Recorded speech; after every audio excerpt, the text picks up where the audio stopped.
Good afternoon. We'd like to try to get started. We've got a lot of material to cover today. It should be a very enjoyable experience for all of us. I'd like to welcome you to the Symposium on Space Exploration, Achievements of the Past 50 Years, and Ambitions for the Future. My name is Bill Ballhaus. I have the honor of serving as chairman of the board of USRA Board of Trustees. And this symposium is being held in conjunction with the 50th annual meeting of USRA's Council of Institutions, which includes representatives from all of our 110 universities. As we gather here in this historic building, we're reminded of USRA's founding 50 years ago by the National Academy of Sciences at the request of NASA and as envisioned by Administrator James Webb. Our purpose then, as it remains today, was to provide a means by which universities, government organizations, and other research organizations may cooperate to further the development and application of space-related science, technology, and engineering. Space exploration was central to that founding purpose, but it's no less central today and arguably more important than ever. So we will explore some of these themes this afternoon. On behalf of the USA Board of Trustees, I thank each of you for taking time to join us today and to commemorate USRA's 50th anniversary. And I haven't been with USRA for 50 years, but I first encountered USRA about 31 years ago, as director of NASA Ames in the formation of REACTS and eventually with SOFIA. So I was very happy to be able to serve as a member of the board of USRA. I'm especially grateful to our distinguished speakers whose participation has made such an interesting agenda possible and attracted so many of you to attend. And finally, I want to thank the President of the National Academy of Sciences, Marcia McNutt, for making this possible, for taking time out of her schedule and providing this terrific facility. Let me now turn the floor over to USRA's 7th President and CEO, Dr. Jeffrey Isaacson. Jeff.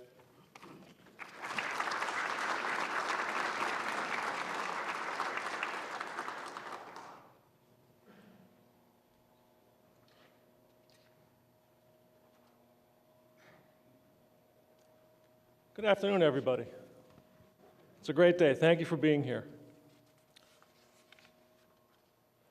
I have some charts they're going to tee up in a moment. And I'd like to start the afternoon by just saying a few words about our history. We'll have ample opportunity as the afternoon goes on to talk more about that and our future. But where we started and where we're going are a key feature that actually traces back 50 years at this point. So as you know, USRA was founded in 1969. And as Bill mentioned, it really had to do with vision and efforts of the National Academy of Sciences and NASA. And there were two key individuals that were associated with that. The first was James Webb, who was a NASA administrator during the Kennedy administration. And the second was Frederick Seitz, who was the president then of the National Academy of Sciences. In a letter in 1967, which is quoted here in the upper left-hand corner, you see that there was a formal process begun to actually take initiative in convening representatives of a number of appropriate universities to discuss the formation of an association or consortium. And what both of these individuals were keenly interested in was to ensure that NASA had access to the talent in universities as its mission space grew, and especially as it approached a lunar landing and return. And so when USRA was incorporated in 1969, the first task that we took on was the operation of what was then known as the Lunar Science Institute in Houston. And it was associated with the return of those samples. Since that time, USRA has continued to evolve and has filled a mission space that reflects the broad mission space of NASA and other federal agencies. If you look at this chart, I'm not going to ask you to read the words. I'll say a few of them for you. But the upper left-hand corner depicts the early years operating the Lunar Science Institute and what is now known as the Lunar and Planetary Institute in Houston. And that little picture we're very proud of. That was our first home in the West Mansion, which was owned by Rice University. Shortly after we began operating the LSI, we created something called the Institute for Computer Applications in Science and Engineering, ICASE, at NASA's Langley Research Center, and that's depicted on the bottom left corner. There are many accomplishments at this center. Researchers pioneered the development of spectral methods in fluid dynamics, developed a modern theory of boundary conditions for hyperbolic partial differential equations, performed the first direct numerical simulation of transition in supersonic boundary layers, and also conducted pioneering work on parallel algorithms and architectures at a time well before commercial parallel machines became available. In the 1980s, moving to the right on the chart, USRA established the Division of Space Life Sciences, and in over 33 years of operations, made signal contributions in a variety of areas, including bone density loss in space, the effects of intracranial pressure on visual acuity, and other things, space radiation effects on human tissue, and even space pharmacology. Our founding director was Dr. Harrison Schmidt, who's here today. Also in the 1980s, and also indicative of the focus that we've had historically on university research and education programs, we created and managed something called the NASA USRA University Advanced Design Program. And what this was a program that involved university students in senior-level engineering design classes.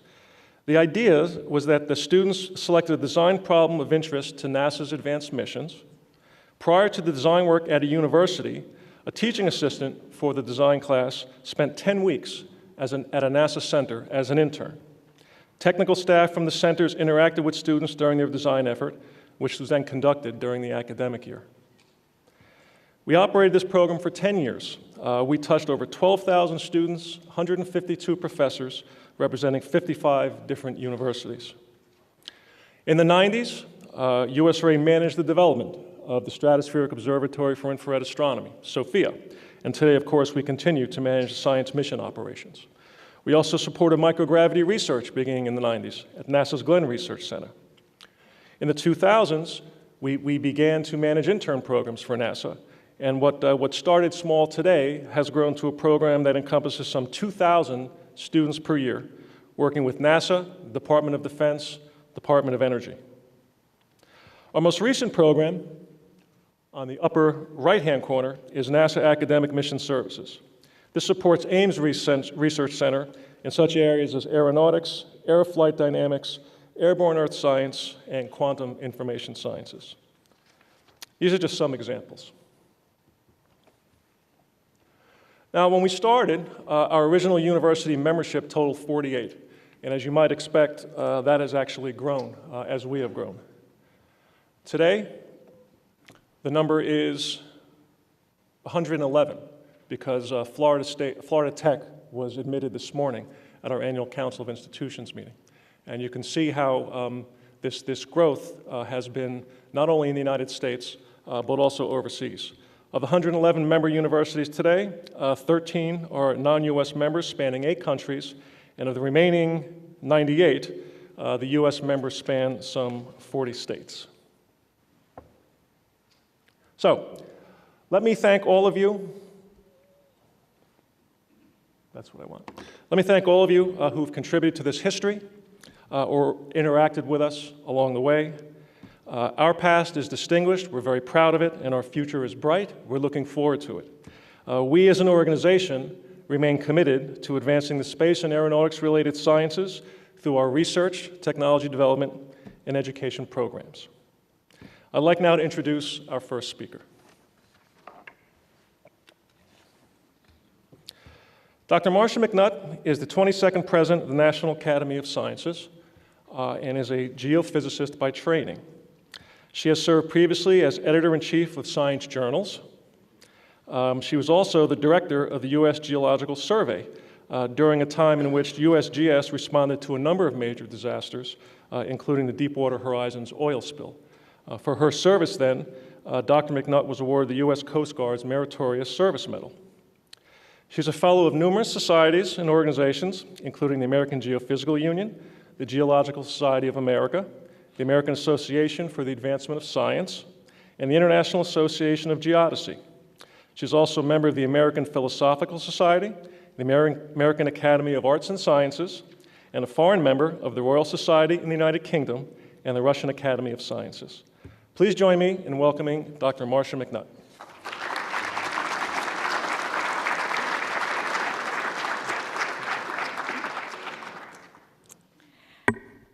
Well, thank you very much, Jeff, for that introduction, and happy birthday, USRA.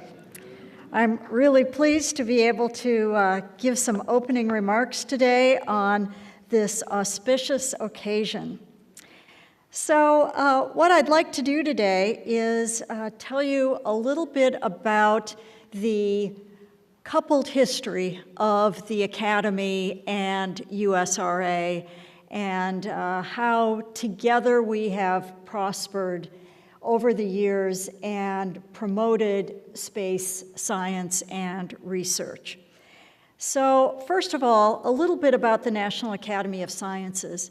I never like to underestimate how little people know about the National Academy of Sciences, not the least of whom are our own members.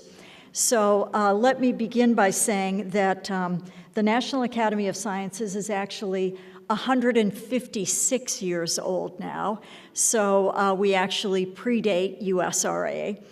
And we were founded by Abraham Lincoln during the Civil War, when the president decided he was actually very brilliant, which goes without saying, but in any case, he decided after the Battle of the Monitor and the Merrimack, when they fought to a draw in the Battle of Hampton Roads, that having technology would be the key to winning the battle space.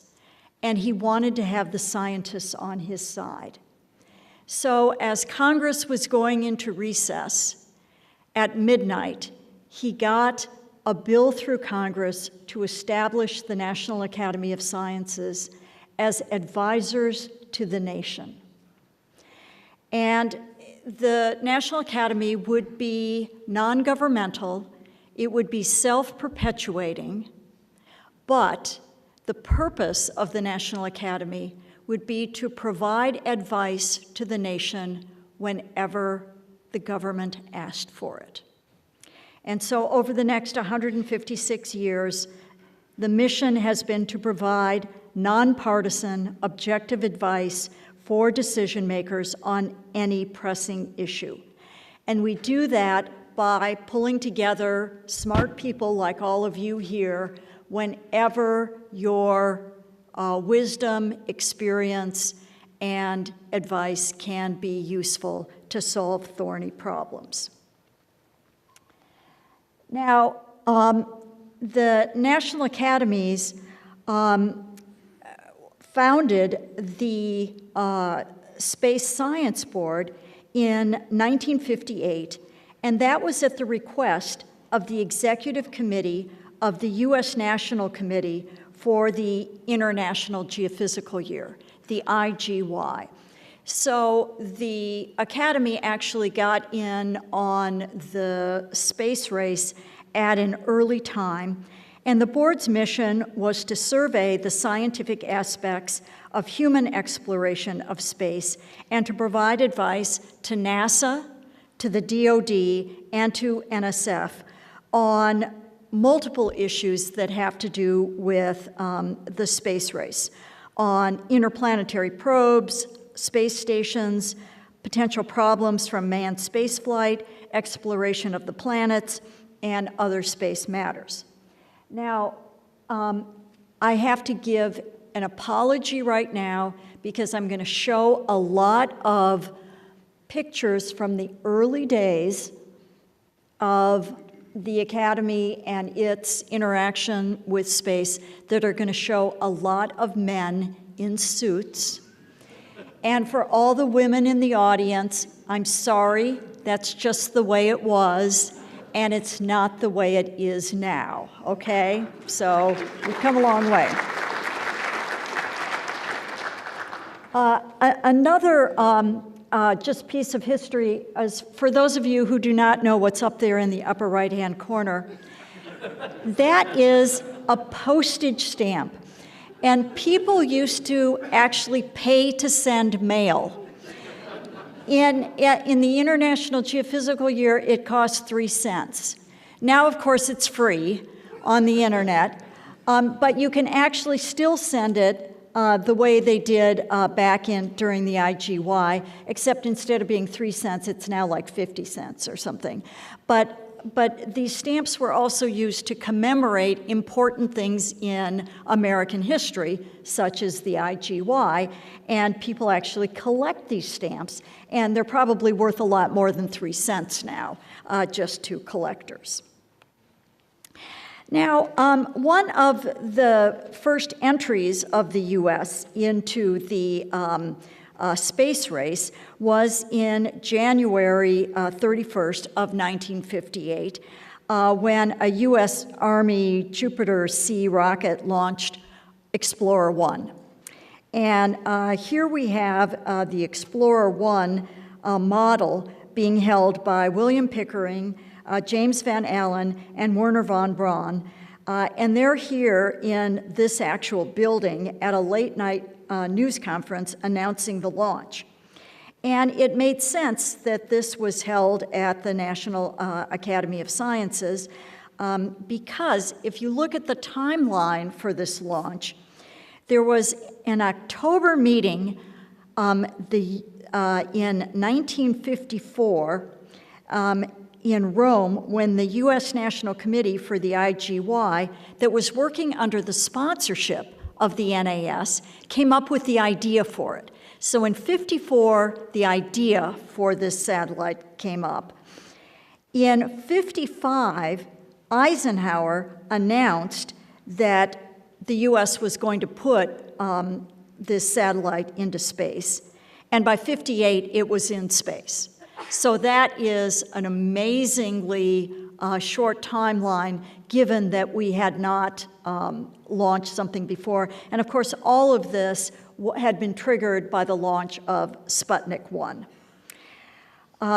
So after the launch of Explorer 1, the next thing that happened was in March 17th of 1958, there was a 3-stage launch vehicle that put Vanguard into an elliptical orbit, and it was the first satellite to have solar electrical power, which was a great innovation at that time. Its mission was geodesy, to measure the shape of the Earth, and one of the novel observations that came out of Vanguard 1 was that the Earth was actually not just elliptical, it was slightly pear-shaped, much like many people. So with a slight north-south asymmetry. Vanguard is actually still in space. And so it has actually set a record as being one of the, in fact, it remains the oldest man-made object that is still in Earth orbit. And another picture of all men sitting around the table. They are having a meeting with John Hagen, who is director of Project Vanguard at the U.S. Naval Research Lab. Okay, so next. I'm going to present some examples now of spectacular science that's come out of the U.S. forays into both Earth observing and space observing, with much of the technology that's been developed and advice that's come out of the national academies. So first, I'd like to start with my own favorite, which is Landsat, because as you heard, I was director of the USGS. So I came to be director of the USGS in 2009. So if you look at this timeline, in 2009, on this timeline, it was during a period when Landsat 5 was still operating. Landsat 5 was launched in March of 1984 with a 3-year design life. So by that time, it had been operating many, many sigma beyond its design life. Landsat 6 had been launched, but immediately had a launch failure, so never returned any useful data. Landsat 7 had been launched in April of 1999, also with a 3-year design life, had some problems in its instrumentation, but its calibration was dead on and was still operating also many sigma beyond its design life. And so in 2009, given the many users worldwide that depended on Landsat data, as USGS director, one of my main priorities was ensuring continuity of the Landsat record. So I worked with my colleagues at NASA to get Landsat 8 funded and launched in 2013, just as Landsat 5 failed. And we decommissioned Landsat 5 to ensure continuity of the Landsat record with some overlap of Landsat 7 and Landsat 8 to make sure that Landsat 7 could be used to calibrate Landsat 8.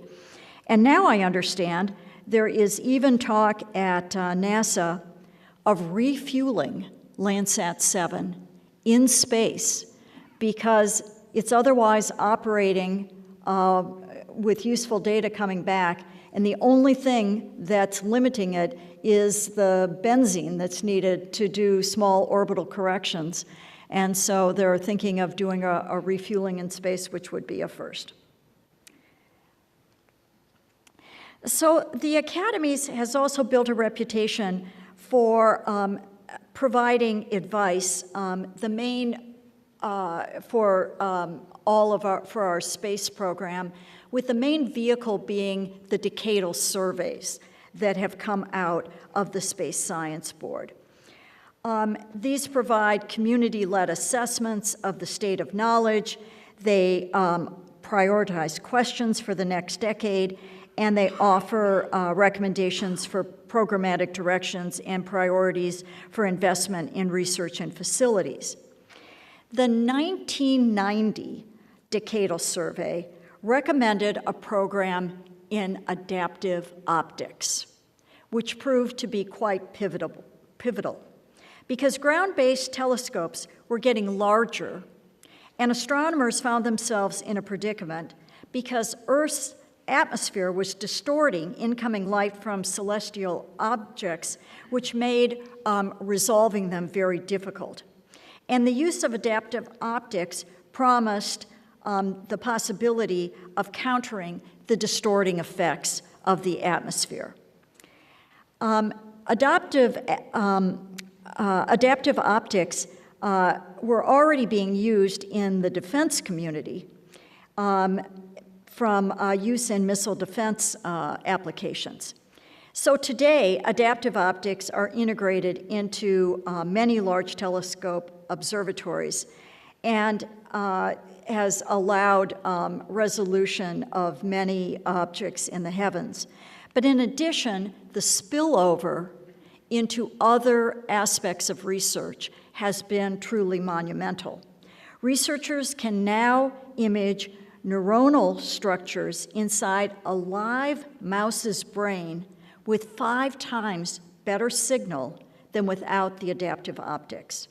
The technology is also used by doctors to view individual rods and cones within a person's retina. And that allows for more precise measurements of retina changes and diagnosis of eye disease.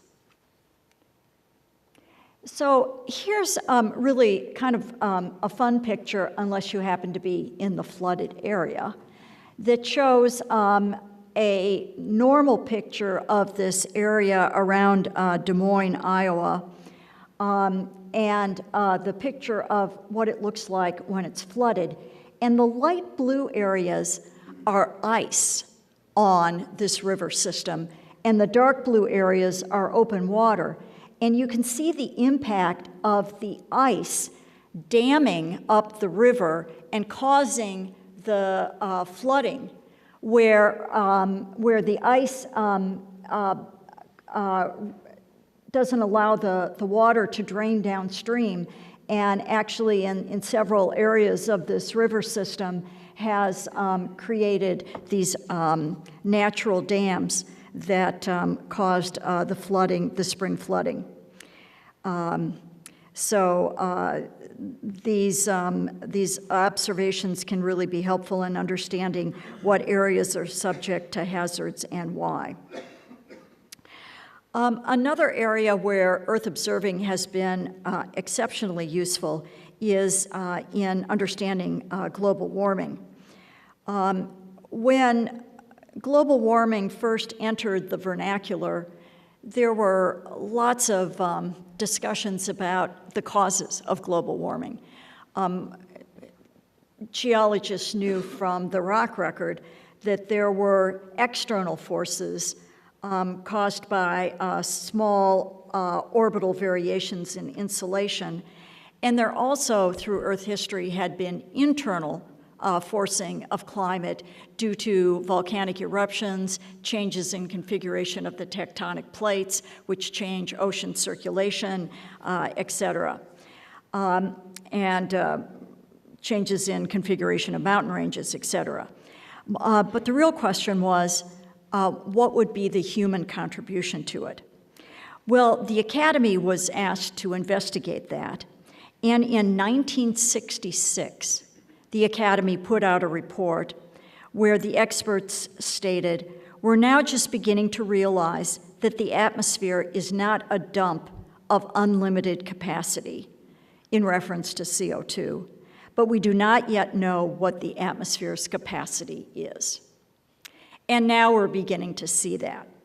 So here is a video, and let's see if it plays when I click one more. No, let's see.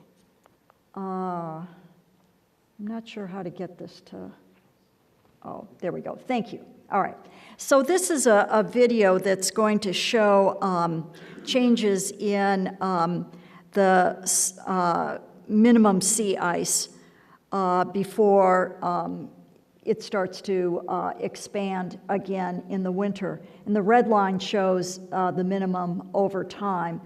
And what you can see is that this, while it's a little bit of a sawtooth pattern, the rapid dropping off in the last 2 decades of the surface ice in the Arctic.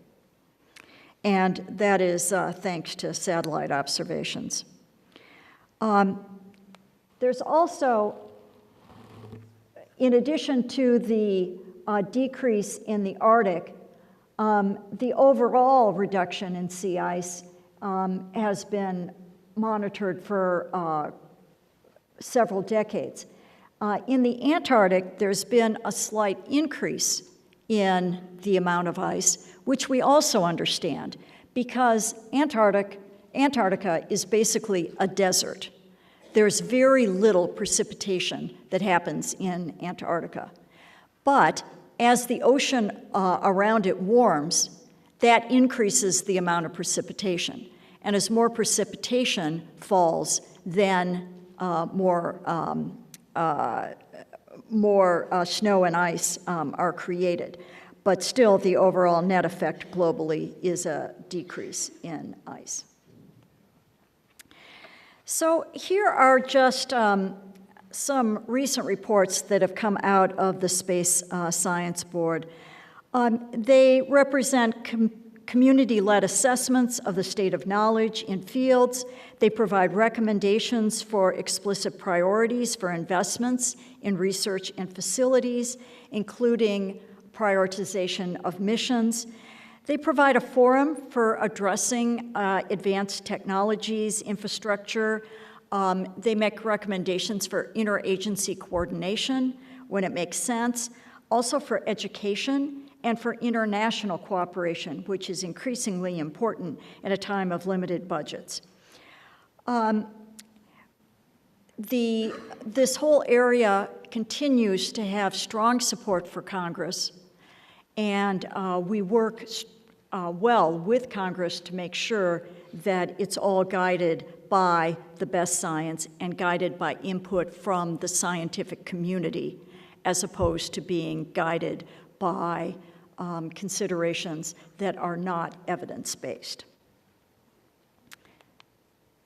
Now, I won't repeat what you've already heard. I don't want this to be one of those meetings where everything's been said, but not everyone said it. As you know, USRA was created through support of the National Academy, NASA, and the research universities in 1969. The breadth of the research which is included in USRA is truly breathtaking, because it includes not just astronomy and astrophysics, which everyone, is kind of like obvious, but it's the behavior of materials and fluids in the space environment, computer science, earth science, human physiology in the space environment, immersive training for students in space and earth science. This topic is a magnet for students to get interested in science and engineering. And there can be nothing more important than thrilling and engaging the next generation in science and engineering. Lunar and planetary science, numerical and applied mathematics, and space-related technology development. So it is truly an expansive number of fields. And I'll just end here with a reminder that there are still wonderful things out there to see. All right, thank you all very much.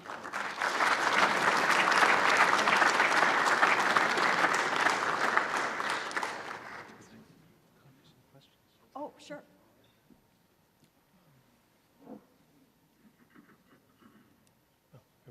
Are there questions in the audience for Dr. McNutt?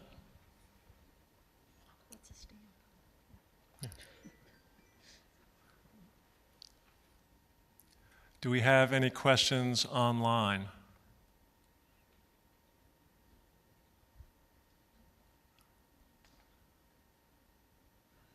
No questions? Oh, there's one. Brian. Wait, can we ask you to use a microphone? Can someone bring Brian a microphone, please? Well, I could possibly stand next to this one here. Okay. Yes. I was simply going to ask what you view as the next big challenges for the National Academy, looking forward for its future as well. Beyond just the Space Science Board, challenges for the Academy? I'm thinking more broadly, yes. Yeah. Okay, so I would say that, it's timely that you asked that question, because we just completed a retreat with some very sort of forward-thinking members of the Academy to put together a strategic plan. And I would say what excited people most was getting the Academy more involved, not just in providing advice to the government and to major leaders and stakeholders, but the Academy taking more of a role in reaching the public too on the importance of science. Science is a way of knowing about the world that they're in, and the importance of science in just everyday decisions that citizens make about the products they use, the places they live, everything that how they vote.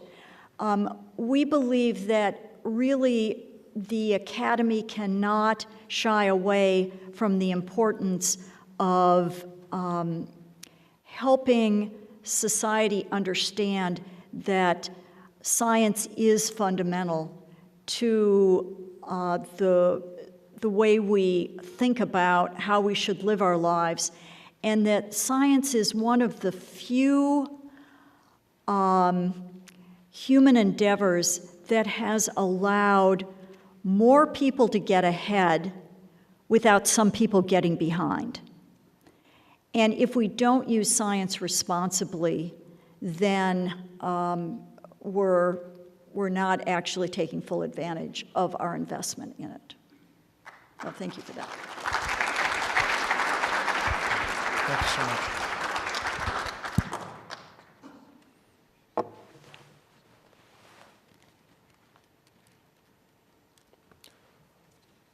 Our next speaker is Dr. Scott Pace. Scott was appointed the Executive Secretary for the National Space Council in August of 2017. The council, of course, is chaired by our Vice President, Mike Pence.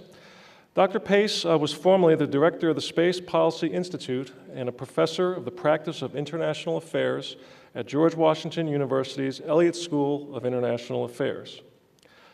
He's also served previously as Associate Administrator for Program Analysis and Evaluation at NASA and as the Assistant Director for Space and Aeronautics in the White House Office of Science and Technology Policy.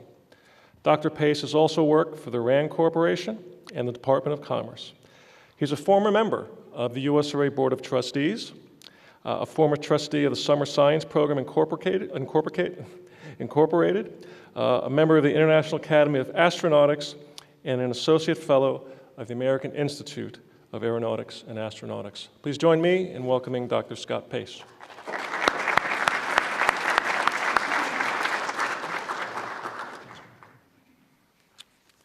Okay. Good afternoon. Nice to see a lot of very familiar faces here. So this is one of these places where you can make inside space jokes and you know somebody will laugh because I'm part of this community. So also, first of all, again, thanks to Dr. McNutt presentation. As a side comment, I think she performed a yeoman service in keeping Landsat alive and going and progressing. I was part of the Commerce Department when we were directed to get Landsat out of the department.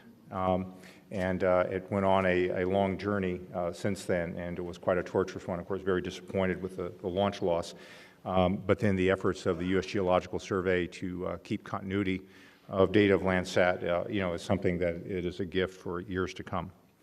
I wanted to open up not only with thanking the University Space Research Association for hosting this event, because Americans achieved 50 years ago what was once thought to be impossible, landing of a man on the moon and returning him safely to the Earth. Now, USRA came almost at the beginning and at the end of a period there in space exploration. USRA was definitely formed as part of this bold endeavor, and NASA Administrator James Webb and the National Academy of Sciences President Frederick Seitz, as you heard, had a common vision for the crucial role of the scientific community in space exploration. Now, created initially to manage what became the Lunar and Planetary Institute, USRA has quickly expanded to all space-related science activities, and when I served as on the board of USRA, it was really truly astounding to see the breadth and range of engagements that the university community members of USRA had. And today, USRA is a vital organization for the space enterprise, bringing together not only universities, but also government agencies and private industry increasingly. So this isn't simply an organization that talks to the government and takes a check, but actually is active engagement and a partner in the more complex space organizations that we have today. We have a much more, as many of you heard me say, a much more globalized and democratized space environment with many more private sector players, many more international players.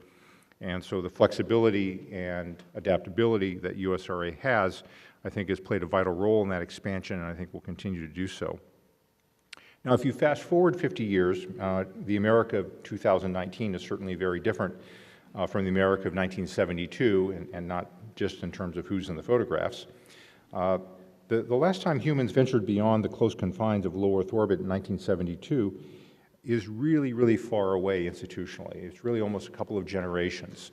So while people can say, well, you know, we've been there, done that, that's really not quite true. And people do say that to me. I often point out that maybe your grandfather did that, or maybe your PhD dissertation advisor did that. But a new generation has not done that and has not journeyed beyond low Earth orbit in a very, very long time. And so while the geopolitical threats that propelled us to the moon have certainly evolved and changed, in some cases diminished, the desire to explore has remained, and there are new geopolitical challenges. And so today, nearly half century later, we can see a horizon full of possibilities for exploration potential untapped. Starting in 1969 and lasting only 3 short years, NASA completed 6 fully successful expeditions to the lunar surface, exploring a diverse but limited set of sites at mid-latitudes on the near side of the moon.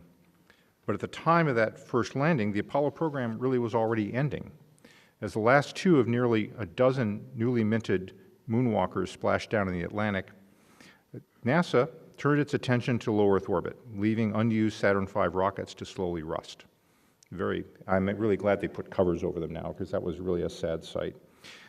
The shift in focus, however, was inevitable. Apollo was an expensive endeavor designed for a single goal, optimized for a political result, and not sustainability. But the desire to explore once again, venture into deeper space, was never extinguished, but rather needed the right environment to be ignited once more. And that time is now. The Vice President knows that Americans are not satisfied with the status quo, that the future is truly open to those bold enough to take hold of it. And so what makes this return to the moon different, you might ask? Well, the great explorers of the past, first of all, didn't stop with a few expeditions, never return. Even if there were great pauses of many decades, as was the case of the exploration of Antarctica, some 40 years, the exploration of unknown lands persisted. And today, we're not returning to the moon merely to add a few more flags or step out a few more footprints. Instead, we're embarking on a new journey, one without an ending, but one that continues a story of never-ending firsts. What does this renewed effort look like on the moon, and what does it truly mean to explore sustainably and with commercial and international partners? First of all, it means that we're smarter about our methods, more efficient, hopefully with the resources required, and unsurprisingly, American innovation is paving that way with industry. While NASA sole-sourced almost every element of the Apollo program, today we have a diverse range of space-capable entities across both commercial and international domains that we intend to take advantage of. Capital investments in the past have led to new technologies and been great achievements, again, as Dr. McNutt mentioned. And so future success depends on our willingness to continue to invest in American ingenuity. Now, this ingenuity, despite popular media, is not limited to private entrepreneurs who require business cases to close, but includes universities and government agencies. Our investments in space exploration and development are investments in the diverse strengths of our nation and in the expansion of American values into the space domain. Things such as rule of law, such as respect for private enterprise, such as freedom of speech and innovation. So these things may seem far removed from maybe the practice of science, but in fact, actually, they're quite integral to it. The American system of innovation, the global scientific enterprise benefits from free speech, it benefits from partnerships with industry, it benefits from innovation. And so the practice of science and the openness and innovation of science is dependent upon a common culture that also is open to these things as well. So again, as people have heard me say, it is not merely our machines that we send into space or even people, but really it's our values. And what are those values? And we want to see them expanded and sustained, and the scientific enterprise is an integral part of that. Now, at a technical side, this also means having an orbital platform able to ensure reusability away from the Earth. If we continue to do things as we did in Apollo, it can't possibly be sustainable. And so the ability to transfer back and forth between the Earth and the Moon requires several tons of fuel. And for most spacecraft, once that fuel is expended, the useless spacecraft is discarded. While necessary in some instances, that's not the most obvious and efficient use of costly resources, certainly costly to place in space. So instead of abandoning expensive vehicles after a single trip, we should contemplate creating a fuel depot to enable repeated visits to the Moon and pave the way to Mars. And that's exactly what NASA has proposed with the Lunar Gateway. placed strategically in a unique halo orbit around the moon. The Gateway is ideally located as a refueling station, and if not ideal in all circumstances, it has the charm of it can move.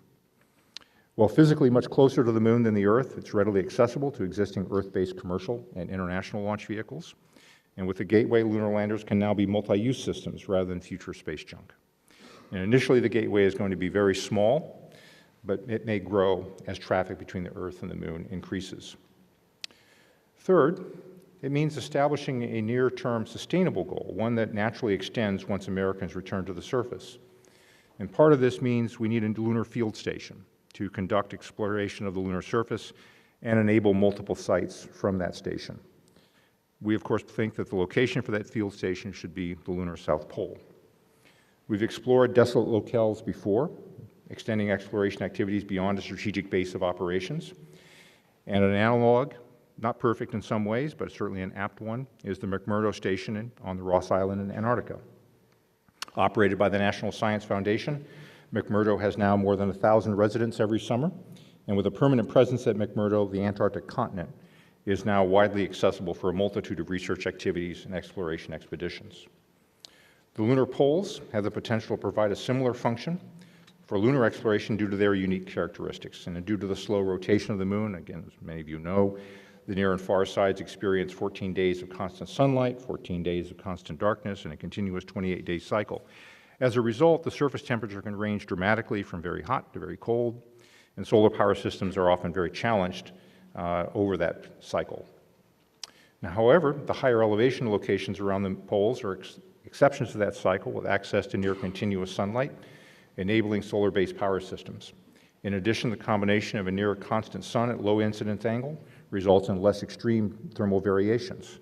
The poles are tricky. For those who are thermal engineers, you know there's a lot of devil in those details. Now, these characteristics make establishing a permanent station much simpler compared to other locations on the moon, and thus a lunar South Pole station can be an access point to the rest of the lunar surface, similar to how the McMurdo Station provides support for accessing the rest of the Antarctic continent. And of course, I might point out that during Apollo, we weren't really capable of accessing the polar regions. The delta V required was too high, so this would certainly be a new endeavor that's never been accomplished before. In addition, lunar poles provide access to the most important resource for humans, water. Recent investigations by Lunar Reconnaissance Orbiter and other lunar missions have confirmed the presence of water in permanently shadowed craters at the poles. These untapped resources could provide a sustaining source: air, water, even rocket fuel. Now, like the gold rush of the 19th century, it's possible there will be a new water rush on the moon, in which the prize is not wealth alone, but the expansion of humanity to another world. But it's just as possible, dare I say it, that it's a dry hole. It's also possible that we can't extract that water, that it's not economical. The answer is we don't really know. And one of the issues, I think, before us very much where the scientific community is needed is to characterize what this water ice looks like, how it's trapped, how it's contained, whether or not it's economical to extract it, whether we can use it. These are all things that people, I think, have some faith in and believe in, but we actually don't know. And so the purpose of exploration is to answer those questions, because depending on the answer to those questions, we are going to be in very, very different situations, whether it's going to be a sustainable access to the moon or whether, again, it's going to be something that's done in a bit of a sprint, before we have to move on. There are other ways, of course, to get oxygen out of the lunar rocks, but of course hydrogen is its own special thing. And so again, the near-term part of this exploration effort for returning to the moon has a very strong role for the scientific community, particularly with robotic landers, because really only the scientific community can deliver the answers for longer-term sustainability.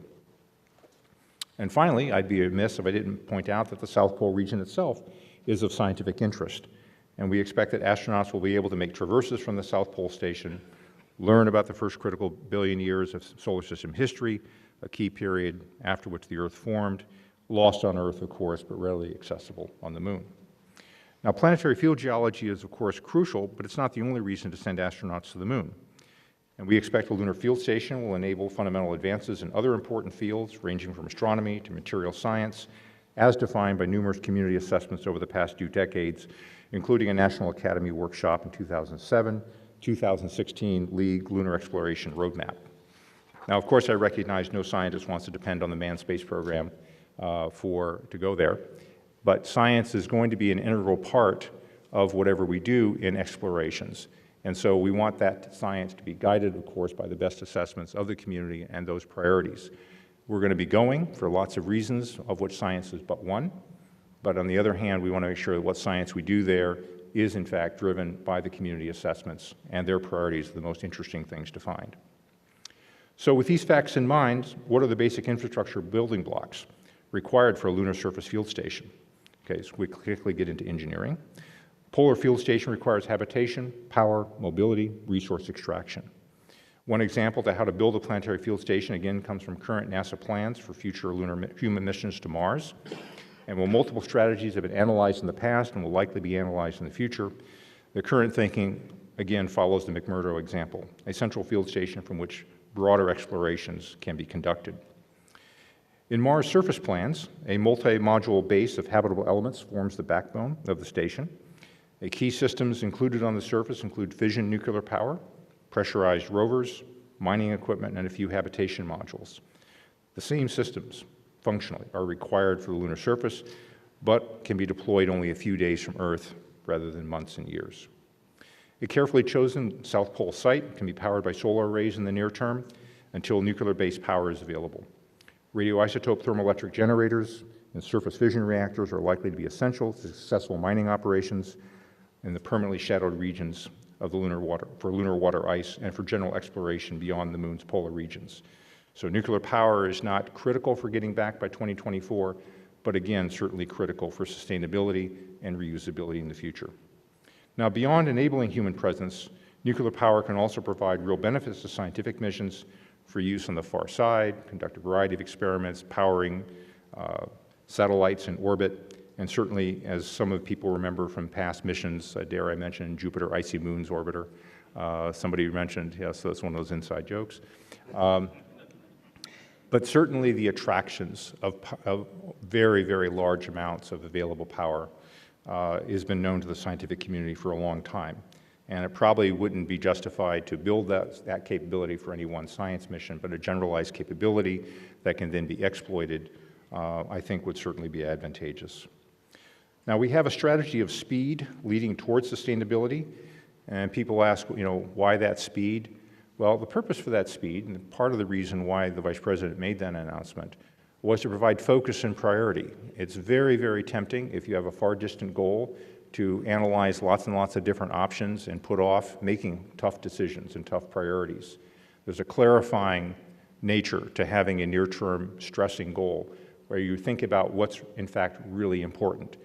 And we need a NASA, and we need a university, and we need an industry community that can in fact do that kind of prioritization and think through that very clearly, because what we need to rebuild is a spacefaring organization that can journey beyond low Earth orbit. We've become really good at working in low Earth orbit. The space station is a magnificent achievement. The amount of satellite servicing capabilities, EVA capabilities that we now do would have been really stunning, I think, and was stunning to those of us who looked at some of the EVA numbers back in the 90s when this was just starting. Okay, but if we're going to journey beyond low Earth orbit again, we need an organization, not just a technology, not just a group of brave people, but an organization that, in the military phrase, organized, trained, and equipped to be able to carry out those kinds of missions. And having an ambitious goal with tough priorities is a way of training that organization. So by 2024, of course, obviously I'm hoping and working hard to make sure we hit that date with a human lunar return. But even more fundamentally, what I think we hope to see is a nation that is spacefaring again in deep space beyond low Earth orbit than ever before. And that truly is a prize for our nation. So how do we proceed? NASA is poised to lead with commercial and international partners in the design and development of the South Pole Field Station. NASA is already examining the best polar sites for the 2024 lunar mission, and this analysis can be expanded to map the best areas for human landers, robotic landers for touchdown, locations for multi-module habitat, as well as power stations. With a strategy of speed leading towards sustainability, NASA can work with proposals from the international and commercial partners to determine mutually beneficial contributions. And just like the process that led to the construction of the International Space Station, the current plans for the Gateway, the field station will be flexible and modular. And again, we built this in, I think, really from the beginning, quite intentionally. The deployment order of contributions, of course, will be driven by needs on the surface and objectives, as well as the needs and capabilities of the contributors. So again, I would expect to see a very minimal gateway initially in terms of supporting what we need for 2024. I see a larger, more capable gateway building out as we build toward reusability, and certainly in the longer term, a fuel depot to support those reusable landers. A field station is a strategic investment in research and exploration, and we should proceed with an understanding of what has made previous stations so successful in the past. In doing so, not only will we be able to set up to explore parts of the moon heretofore untouched by either robotic or human explorers, we'll be better equipped to sustainably expand human presence beyond low Earth orbit and lay the foundations for the next big leap to Mars. And I hope and would assume that USRA will be an integral part of that effort. Thank you.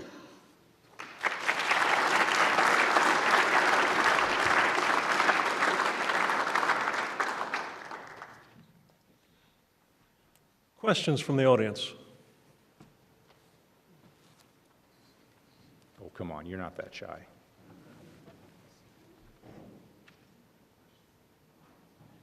So it's my understanding that NASA canceled the Lunar Prospector, which seemed to be an essential first step to assessing the in-situ resources in the polar regions. And it seems like the program you laid out here was going to be reliant upon putting boots on the moon and doing that assessment with humans. Could you comment upon that strategy? Sure. One of the more poorly communicated NASA decisions, of which there have been several. Yeah, no, and so Thomas Zurbuchen has got that. We're looking to, I guess, take the instruments from that. The requirements and the information needed are still there, and they're going to be part of the CLIPS effort. You know, I was around when that decision, you know, was made and asked, do you understand what the impact and what message this is to the community? And, you know, the reaction I got was, what reaction? You know, what? Like, just not really the sensitivity and awareness of it. I have to say that, Thomas Zurbuchen and Bill Gerstenmaier are working very, very, very closely together, and I think they understand fundamentally the opportunity to do near-term lunar exploration resides with the science community and with the robotic explorers. And I don't know that IRCU by itself would rise to the top of any of the decadal surveys. But it's something that we actually need to know to support exploration, and I think there's some good science along the way. So this is an area, in my view, I don't know if everyone would do that, and I'll look to Jim Green to tell me if I misspeak on the science side. But this is opportunistic science, that the need for characterization, for example, will lead to some scientific insights that we may or may not have gotten to in the regular decadal. So there'll be a bit of a tension there. But I see that as a conversation that Zurbuchen and Gerst and Jim are having now. This gentleman, then Bill. Hello, representative from the French Space Agency. I just wanted to know about the field station. Is there some idea about the calendar, the schedule that's for when it's gonna be deployed? Will it be like after 2024 for the first landing, or? Sure, sure. So the near term, and thank you for the question. I met with Yves Legal out in Colorado, and we had just this kind of conversation. So the answer is that in the short term, the focus is building the organization that's capable of going back. Okay, so that means things that aren't directly critical path in line with, you know, achieving that landing are put off or put off that critical path. But as we looked at saying, well, how do we sustain this so it's not a one and done? We're looking for the international partners initially to look at the gateway, where there have already been a lot of thinking. I know the ESA ministerial coming up, you know, this summer is looking at that. Certainly a habitation module at the gateway is very helpful, not crucial. It's not a make or break for a critical path in 2024, but it provides a lot of margin over and above what Orion has, so it certainly would be very, very valuable. The next question is building a reusable lander. So there is a broad area announcement out already on that. I know there's been some work that's gone on in Europe on some very interesting lunar lander designs themselves, and I think people are building in reusability from the beginning. So it's possible to do reusable landers using fuel hauled from Earth. Doesn't make a lot of sense, but it's certainly possible. And so you can imagine, so reusability by itself is probably worth doing, even if we're uncertain at this point, whether or not local resources are available. But the short answer to the question is we're talking beyond 2024, but we're talking about making decisions on the lunar lander design and the architecture and gateway like right now leading up to that. So as with Mars, it depends on what your planning horizon is. You want to have feed forward to the next thing. So people are thinking about what the feed forward to Mars is. We're thinking about what's the feed forward to the post-2024 site, and then working backwards and to say, okay, what do I need now, in these landers? And so we're having those discussions with CNES and the other partners. Thank you very much. Scott, you can probably frame this question better than I have, because I'm sure you've thought about it a great deal, but how do we assure we haven't seen this movie before? So you go back to the late 80s, and we were making an investment in technology for exploration, the Pathfinder initiative we got through OMB and the Hill. And President Bush 41 had established policy of space policy included exploration, going to the moon, and then to Mars. In fact, when I left and was president of Civil Space and Communications in Denver for Martin Marietta, I had a vice president with the lofty title of Vice President for the Earth, Moon, and Mars. So industry got geared up. No asteroids, right? Okay. I know. Somebody else. No, that came later. So anyway, we were geared up in industry to go do this. NASA prepared a plan, handed it over to the White House, multiple hundreds of billions of dollars, and kind of dead on arrival. So the key question is sustainment. How do we formulate a program that can be sustained through a series of new administrations? Right. We get one administration that says, forget the moon, we're going to Mars, and now a new one. But I'm sure you've thought about this a great deal, and I think it's very important to get that sustainable, politically sustainable program in place. No, absolutely correct. I thought about this in part when I was back at university, after leaving, NASA, and I then watched a series of events happen, and thinking about sustainability was very much on my mind. A couple of answers come to mind.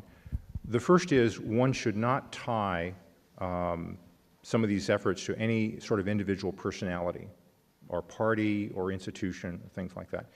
Sustainability comes from being tied to enduring national interests that are going to be there no matter what. So in talking about sustainability at that level, I often talk about the geopolitical motivation for doing this. Now, of course, the Apollo program was a geopolitical competition, but things like the Apollo-Soyuz mission was symbolizing détente, with the Soviet Union in that period of time. Bringing the bringing the international partners together for the International Space Station was part of forming an anti-Soviet coalition. Bringing the Russians into the space station was part of symbolizing that we wanted a post-Soviet kind of relationship. And so if you look at the kind of dependency that we have on space economically and militarily, and you realize that this is an area beyond regions of traditional sovereignty. I was in international affairs school.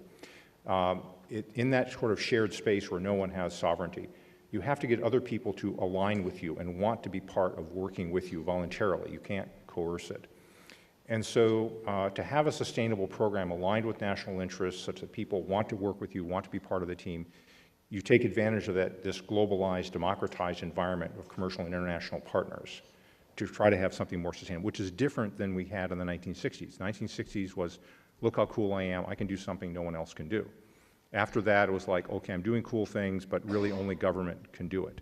Now I'm in an environment where I can have a government agency lead and do things that don't make immediate economic sense, exploration, but which enable partnerships with the commercial sector, with international sector that is certainly more capable than ever before to advance our interests in this environment that we're critically dependent upon. So irrespective of whatever Congress is, whatever administration it is, I would argue that these interests that the United States has are rather enduring, beyond that. The second thing you can do for sustainability is, and notice that I didn't say we do that because somebody watched, lots of science fiction movies and was very, motivated. That may be an individual reason why they participate and join the effort, but why does the nation do it? Well, the nation does it because its interests are engaged. The second is that we have to have, nearer term feedback showing value to the American people. If you tell somebody we're going to spend a lot of money and you're going to see it in 10 years, beyond a political time horizon, that's really hard to work with. The American people, the Congress, and administration, has to see a steady series of efforts that show results. Now, I think the scientific community actually has done that very well in many cases by having a series of the decadal surveys, provide a ranking of priorities, and you have a series of missions that you put out there. And it's not something that maybe people outside the community really think about, but the impression, I think, to the political stakeholders is, oh, they're doing something on Mars. Oh, they're doing something else with an asteroid. Oh, they discovered something about a black hole. Oh, there's kind of a cadence there that, of achievement that, again, shows that kind of feedback. And so I think tightening up the schedule, maybe pulling goals in, yes, have a far-term vision, but do things that are within politically realistic time horizons and that are then tied to long-term national interests, is the answer that I've come up with. Chris? Scott, given that all the activities you talked about on the lunar surface would require a lot of power, is it conceivable to think that the first thing you do is to put a power plant on the moon and then build the station around it? It's a good question on the deployment. I think one of the things that's probably safe to say is that the first thing you do is you land a bunch of stuff on the moon that we would not do an Apollo program where everything is in the 14.7 metric ton LEM that lands there and you're all carrying it on your back. That when the first astronauts, step out on that surface, the picture in my mind, still up to NASA to work, but the picture in my mind is a whole bunch of stuff that's been pre-positioned. I realize this is risky to make this analogy with, press in the audience, but it's a difference between hiking in Switzerland versus hiking in the high Sierras. Those of you who know, in Switzerland, you go from hut to hut to hut. There's pre and placed supplies and resources as opposed to carrying everything on your back. We should be using robotic capabilities that we have to pre-place, whether it's habitation modules, supplies, power assemblies, thin film solar array that a robot lands and rolls it out on the surface that creates that power plant. I don't think there's enough time in the near term before 2024 to have a nuclear power station, but maybe somebody can prove me wrong. But certainly we can do a thin film solar array for at least a while.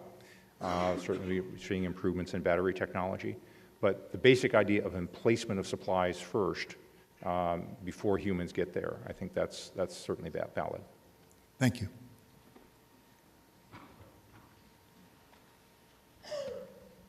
Scott, first, thanks for your time today. John Horak from Ohio State, of course. I resonate very strongly with your comment about going because it's in the national interest.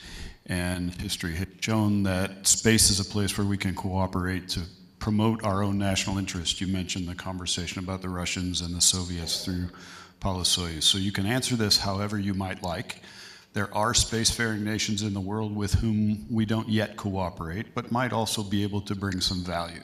Can you speak on either the size of the gap or what might need to take place so that we could leverage all capabilities, and in particular, because you have a lot of universities in the room, are there things that we can do from a university perspective that might not be able to be done elsewhere but could add value? Thank you. Sure.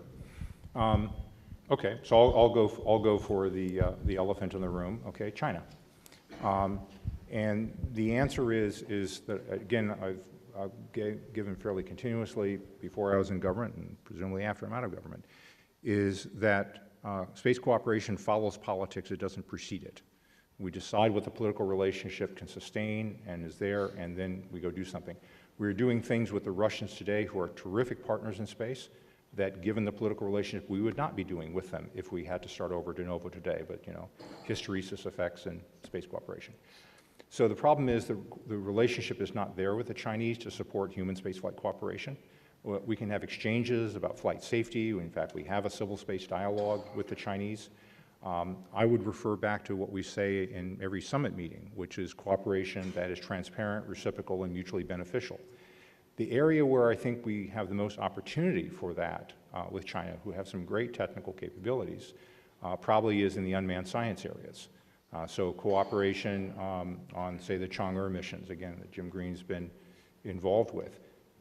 We would like the Chinese to reflect common scientific community values in terms of reciprocity, transparency, mutual benefit, and I think there are those opportunities. I think a lunar sample exchange, if we get input into their landing site, for example, and therefore we have an interest in what samples they pick up, be certainly open to talking about an exchange of samples with them. But things that are much more politically symbolic, like human spaceflight, that also, by the way, require a degree of trust at a very, very deep level, I simply don't see that happening. So I think we can imagine coordinating activities. I think we can imagine doing more in the scientific community. I think if the university communities can find areas for that kind of measured scientific cooperation, by the way, which we carried out with the Soviet Union during the height of the Cold War, that fall within a politically, sort of acceptable, level of effort, I think we can probably do some good stuff. There are some programs that are already happening, again, fairly modest, Himalayan watershed and all that sort of thing. But that's the greatness of the diversity of the scientific community, to find opportunities where that can happen. Now, that being said, I would actually put a caution out there for the science community, and particularly the university community in particular. We're not kidding when we talk about the cyber threat. We're not kidding when we talk about some of the ways the Chinese government works with their own nationals, or pressures that can be brought to bear. Okay? It's unlike any other country that we wind up dealing with a lot. So it is a kind of a unique situation. So I think we should be looking for opportunities to cooperate, but I think we also have to be watching other behavior and thinking about our cyber threat, be thinking about our students, be thinking about export controls, because all these are part of the overhead of that engagement. Do we have any questions online? We have one more question here. Please. Hi, Kimberly Cartier from EOS Magazine. Much of the activity that you talked about will be led or contributed to by NASA, but given the finite amount of resources and budgetary dollars that NASA has every year, how do we ensure that we can meet the 2024 goal without also sacrificing pure scientific research? Great.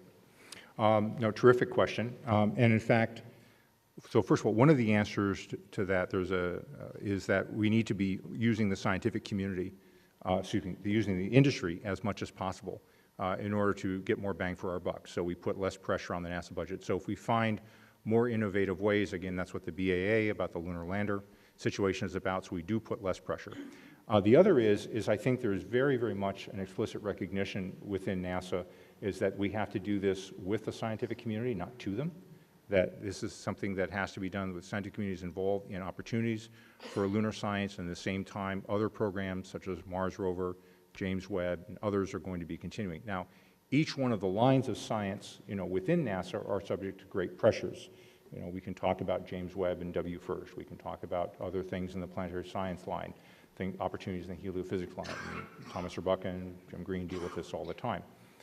But the answer is we need to have the scientific community part of what we're doing in exploration, because they're the ones who are going to give us the near-term wins in terms of robotic landers, in terms of answering some of these in-situ resource utilization, and in terms of representing the kind of rapid development and turnaround that we need.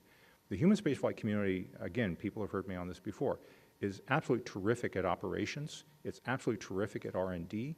It doesn't have a history of doing large-scale development like shuttle and station, because they're so large, they happen over long periods of time.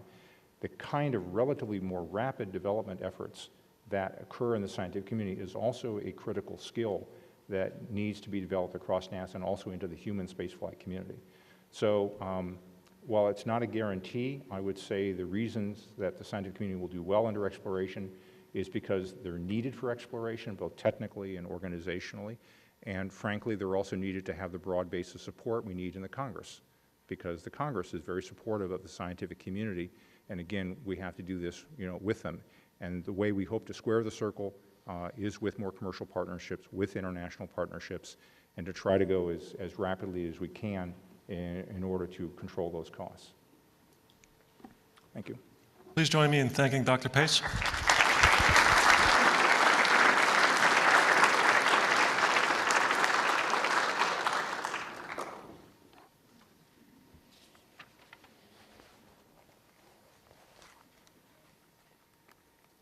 Our next speaker is Jan Werner, who is the Director General of the European Space Agency. Unfortunately, Jan got pulled away with a late-breaking schedule conflict involving one of the ESA member states, but he was gracious enough to actually put together a video presentation that we will show momentarily. Jan has been the ESA Director General since July 2015. He's a former head of the German delegation to ESA and served as a chairman of the ESA Council from 2012 to 2014. He also serves as the chairman of the executive board of the German Aerospace Center, DLR. He was president of the Technical University Darmstadt from 1995 to 2007 and had also served there as dean of the newly established civil engineering faculty and prior to that, a professor of civil engineering. He's a recipient of numerous prizes and positions. He has honorary doctorates from New York State University at Buffalo, Technical Universities of Bucharest and Mongolia, the St. Petersburg University for Economics and Finance in Russia, and École Centrale de Lyon in France. Among his many awards, he has been awarded the honors of Knight of the French Légion d'Honneur. Let's tee up the video. Ladies and gentlemen, unfortunately, I cannot be with you today because I have to be with one of my member states, and member states are the most important thing for ESA.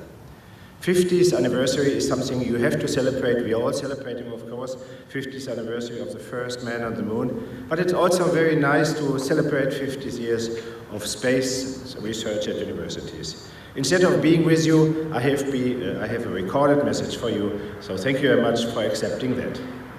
So let's have a look back first. Space 1.0, this was astronomy. It was the first step of humans to go beyond the Earth. Space 2.0, this was the race in space in the 50s and 60s of the last century, with the well-known result of the first American on the surface of the moon.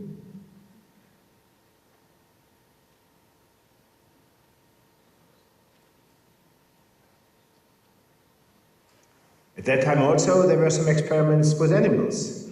Laika, the Russian dog, or Ham, the American monkey. But there was also an experiment with a European animal.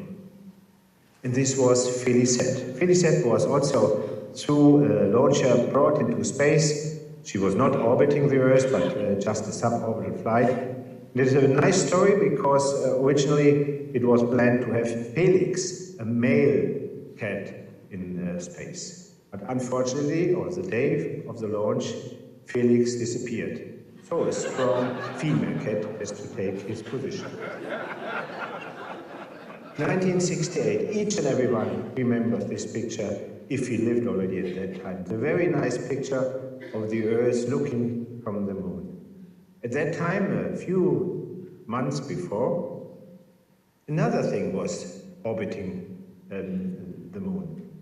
It were turtles, 2 turtles launched from the Soviets.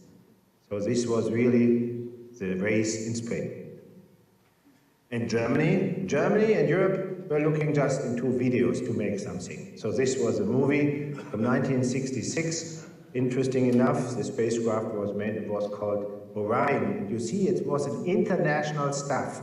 So the commander, Cliff Alistair McLean from the US, officer Mario De Monti from Italy, then Japan, Turkey, Azerbaijan, Sweden, France, and for me as a young boy, very interesting, the security officer Samara Yagelovs from Russia, not from the Soviet Union. So it was really looking into the future. And of course, we all remember also 1975 Soyuz Apollo mission, the first international cooperation between these 2 nations in space.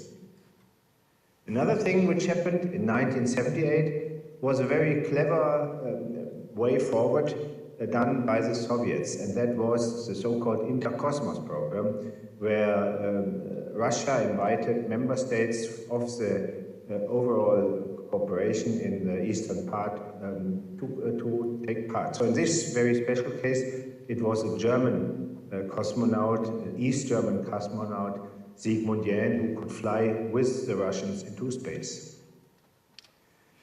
1985, the mission D1 with also 3 European astronauts, Messerschmitt, Ockel and Foer. And this was a step forward for more cooperation between the United States of America and Europe. 1995, Mir and Space Shuttle Atlantis, another very important point of cooperation between Russia and the United States of America. And today we have Space 3.0, and the International Space Station is a clear indication for international cooperation and steps for more global cooperation, but also for new space applications in various fields: Earth observation, navigation, telecommunication. So space today is an infrastructure already. And therefore we are using this infrastructure to tackle global challenges like climate change, migration, mobility, communication, energy, shortage of resources, demographic developments, conflicts and catastrophes, health, but also, and this is very important for me, curiosity, because curiosity is the strongest driver of humankind. And in space we can also handle all of these different aspects through information, innovation, interaction, and coming back to the curiosity, also inspiration of people. Competition is for sure a driver. Who would run so fast if you could use a car? But the competition in sports is a driver to be faster and faster. At the same time, cooperation is an enabler, because through cooperation we can achieve things the single nation could not achieve. Now we are in a shift of paradigms. I call it Space 4.0. This is including, of course, also new space, Internet of Things, digitalization and artificial intelligence. And it is based on the situation that we have totally different motivations than 50 years ago. We have more and more actors worldwide, not only the public actors, not only 2 big space agencies. We have more than 70 spacefaring nations. We have universities, industry launching their own missions. So it's really a total change of the world. For us in Europe, it's also that we have not only the European Space Agency, but we have national space agencies, and we have also the European Union now going into space. So this is a big change, and I think we all have to see how we can really, in this new world, define our roles. ESA is doing, of course, science and exploration, so we have a big number of scientific missions. We are very happy that together with the United States of America, we are part of the James Webb Space Telescope, which hopefully will be launched in 2021. We are looking forward for gravitational waves with LISA and Athena, which should observe at the same time dark matter and black holes. We are looking to dark universe with Euclid. We are on the way to Mercury with Bepi Colombo, and we are planning also a solar orbiter, which should be launched next year. And this year still we are looking forward to launch Cheops, which should look to exoplanet. Europe landed on Titan, and this landing was, of course, due to the cooperation with the United States of America, who brought us to Titan, Cassini-Huygens mission, and our tiny lander then, the first time that a lander was really going to Titan and landing on this very strange world over there. There's always a question, where does the water come from on Earth? We know that 2/3 of the surface of the Earth is covered by water, but where is the water from? And there are several theories, and one theory is it should come from comets. Comets are frozen material, and therefore it is very clear that comets could be the source of the water on the surface of the Earth. The Earth was in its history so hot that there was no water at all on the surface, so therefore we have to find where does it come from. And because it was the idea that water comes from the comets, Europe was planning the mission Rosetta. And Rosetta was a mission which went to comet Churyumov-Gerasimenko, so we had two spacecrafts. One was the spacecraft of the European Space Agency, and the other one, Philae, a small lander, which then touched down on this tiny comet.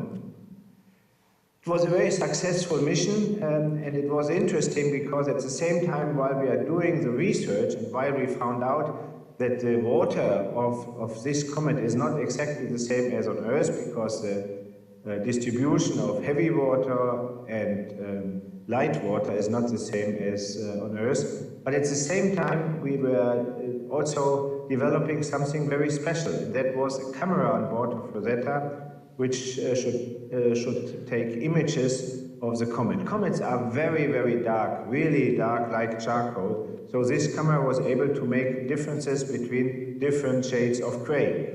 And because of that, the company which developed this special camera thought, okay, why not use it on Earth again?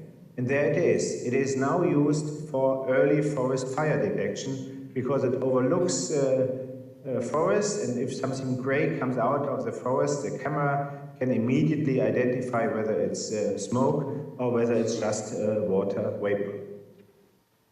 As I mentioned earlier, Bepi Colombo is on its way to Mercury. It's a 7-year trip with electric propulsion in a very special world because Mercury is very hot on the side oriented towards the sun, and it's very cold on the other side. So we have 3 spacecraft at once. One is the propulsion unit, one is a part of the Japanese space agency JAXA, and one is the one of ESA. Shortly after our launch, we could have some first images from space and could show that really the solar panels are in best condition. By the way, the solar panels have a size like an aircraft, so it's really huge, this satellite, this spacecraft, which is now going towards Mercury. ExoMars. This is a little bit a sorry story because originally we planned to have this mission to look for life on the surface of Mars together with the Americans. Unfortunately, the United States of America decided not to go with us, so we had to find another partner for the main part of this mission, and Russia is now providing the launcher. So, but still, NASA is with us on board. We have 2 missions in this very special project. One is Trace Gas Orbiter on the left-hand side of this picture, which is measuring the methane atmosphere of Mars, and the other one is on the right-hand side, a rover which we will launch next year, and this rover should drill into the surface of Mars in order to look whether there is some life. When we planned the 2016 mission, we thought, okay, if we are on the way to Mars, then we can also try to have already a landing. So we had a small lander called Schiaparelli, which was just a demonstrator. And you all know how difficult it is to land on the surface of Mars. So first you have to withstand the re-entry into the atmosphere, then you can have a parachute, you should separate the heat shield, you should separate also the parachute, and then you need some engines to really have a soft touchdown.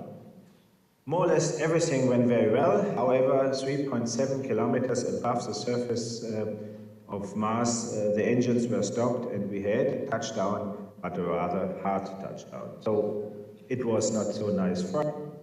And this was a reaction in the press. ExoMars, Schiaparelli Mars probe crashed, making it 2 failed landing attempts from either. This was newspaper in Europe. Now, we all know Elon Musk, and Elon Musk successfully is recovering the first stages of his launchers. And when he tried that for the first times, he was not successful.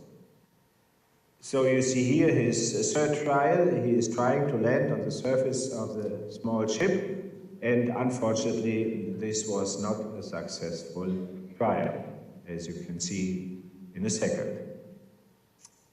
So it was similar to our case because the satellite was in orbit, as our Trace Gas Orbiter is in orbit around Mars, but he wanted to demonstrate, to test a landing on the surface of the Earth, as we tried to land Schiaparelli on the surface of Mars. Both failed. Now let's have a look also to the press in this case.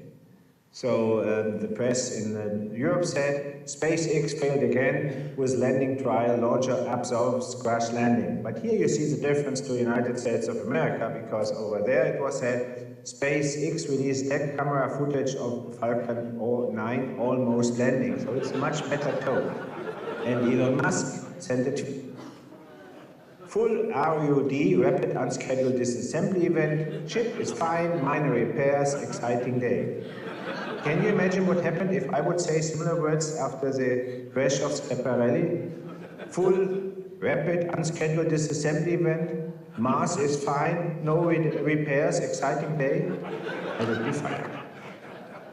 2014, the Crimea conflict started, and at that time I was invited to witness the launch of some astronauts. And I can tell you I was really afraid whether it will take place or not because of this conflict in Ukraine. But then I could see these three astronauts, Alexander Gerst from Europe, Maxim Surayev from Russia, and Reed Wiseman from the United States of America. And it was really good for me to see that it was possible to really bridge earthly crisis with space. And of course they went to the international space stations. They showed that we can do a lot of research disciplines on the International Space Station, especially also human physiology, biotechnology, but also material science. But as they are humans, Alexander Gerst also reported very often about what he could see from space. He could see the beauty, and he could see also some difficult situations. I think this is the human perspective of exploration, and therefore it's important. And I show you another picture. This is Samantha Cristoforetti, a European astronaut with an Italian passport. You see on the left-hand side, you see the Earth with a very thin atmosphere. You see the moon, and on the right-hand side, you see her face after her landing saying, I'm so happy that I'm back on this marvelous planet. So it's a clear message for us. Take care of the planet Earth. Where to go in the future? That's one of the big questions. Is Mars the next destination? Or where do we go? Go to Mars, it's really a challenge because it takes the way there and back, it takes about 2 years, while you can go within 1 week to the moon and back. And if you go to Mars, you have not only the question of how to withstand 2 years, but also psychology, radiation, and propulsion is a special challenge in order to come back from Mars. Therefore, I believe that it's really the moon, our next destination. It can be done on an international scheme, it can be done human and robotic, public and private. We can test a lot of things over there, we can learn how to really use the resources in situ, so it's a stepping stone also to go further. And I call it Moon Village. And this one was, when we discussed the first time about it, several people were rather surprised about this idea and were not clear what we want to do. Of course, there are a lot of ideas, for instance, on the far side of the moon, to have a radio observatory to look deep into space without all the disturbance which we have on Earth. There is a company already providing now some idea of how to do the communication from Earth to the surface of the moon. There are companies, and in this picture you see NASA providing also what to do with the resources we have over there, so 3D printing in this case for roads, and I hope not with the speed limits of the United States of America, but anyhow it shows that we can work together on the surface of. And therefore the Lunar Gateway is now the very logical next step. It's a bus stop to go to the surface of the moon, and we Europeans are very eager to take part in this new way forward. I'm happy that also the ones who first said let's go to Mars are now with us saying yes, the moon is the first important step. For instance, Elon Musk, but also Jeff Bezos, and of course we Europeans are thinking about Moon Village. The Americans are thinking at the same time about the city on the moon. This is, for me, okay. The most important thing is let's do it together. A Scandinavian company offered some housing. Maybe it's a little bit different to what we think, but anyhow, it shows that the idea to go to the moon is a global way. And therefore, my clear message is, yes, this was a very nice experience. It was past which we should value, but at the same time, we should prepare for the future. And the Moon Village can be a very important step in this direction. And we should do it not nationally or bilaterally, we should do it globally, cooperation across the whole globe. And this is a message which I also got from Mahatma Gandhi. Our ability to reach unity in diversity will be the beauty and the test of our civilization. Thank you very much that you paid me attention, and again, apologies that I could not be with you today.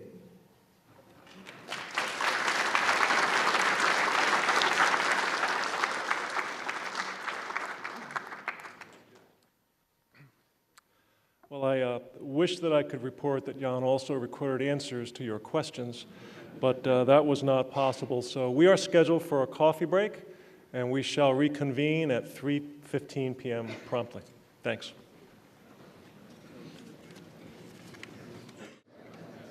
You know, it's so interesting that earlier this afternoon, Marcia McNutt, thinking back about the 1960s, mentioned that there were a lot of men in suits. I'd like to read something to you to kick off the remainder of the afternoon that I drew from the NASA Langley Research Center website. It's called Standing on the Shoulders of a Computer. In 1967, Christine Darden was added to the pool of human computers who wrote complex programs and tediously crunched numbers for engineers at NASA's Langley Research Center. It was 22 years after the end of World War II, and female mathematicians before her gained respect in the field of data processing while men were away at war. But Darden wanted to do more than process the data. She wanted to create it. After wading through daily calculations for 8 years, Darden decided that some deviation in her work was necessary. She confidently approached her supervisor to ask why men, with the same educational background as her, were being hired in as engineers. Stooped by her question and impressed by her skills, her supervisor transferred her to the engineering section, where she was one of a few female aerospace engineers at NASA Langley during that time. Her first assignment was to write a computer program for sonic boom. That program launched a 25-year career of working sonic boom minimization. Dr. Darden has authored over 57 technical papers and articles, primarily in the areas of sonic boom prediction, sonic boom minimization, and supersonic wing design. She has been recognized with dozens of awards and honors, including the Women in Science and Engineering Lifetime Achievement Award. After nearly 40 years of service, she retired from NASA Langley Research Center as a member of the Senior Executive Service. Her final assignment at Langley was Director of the Office of Strategic Communications and Education. Please join me in welcoming Dr. Christine Darden.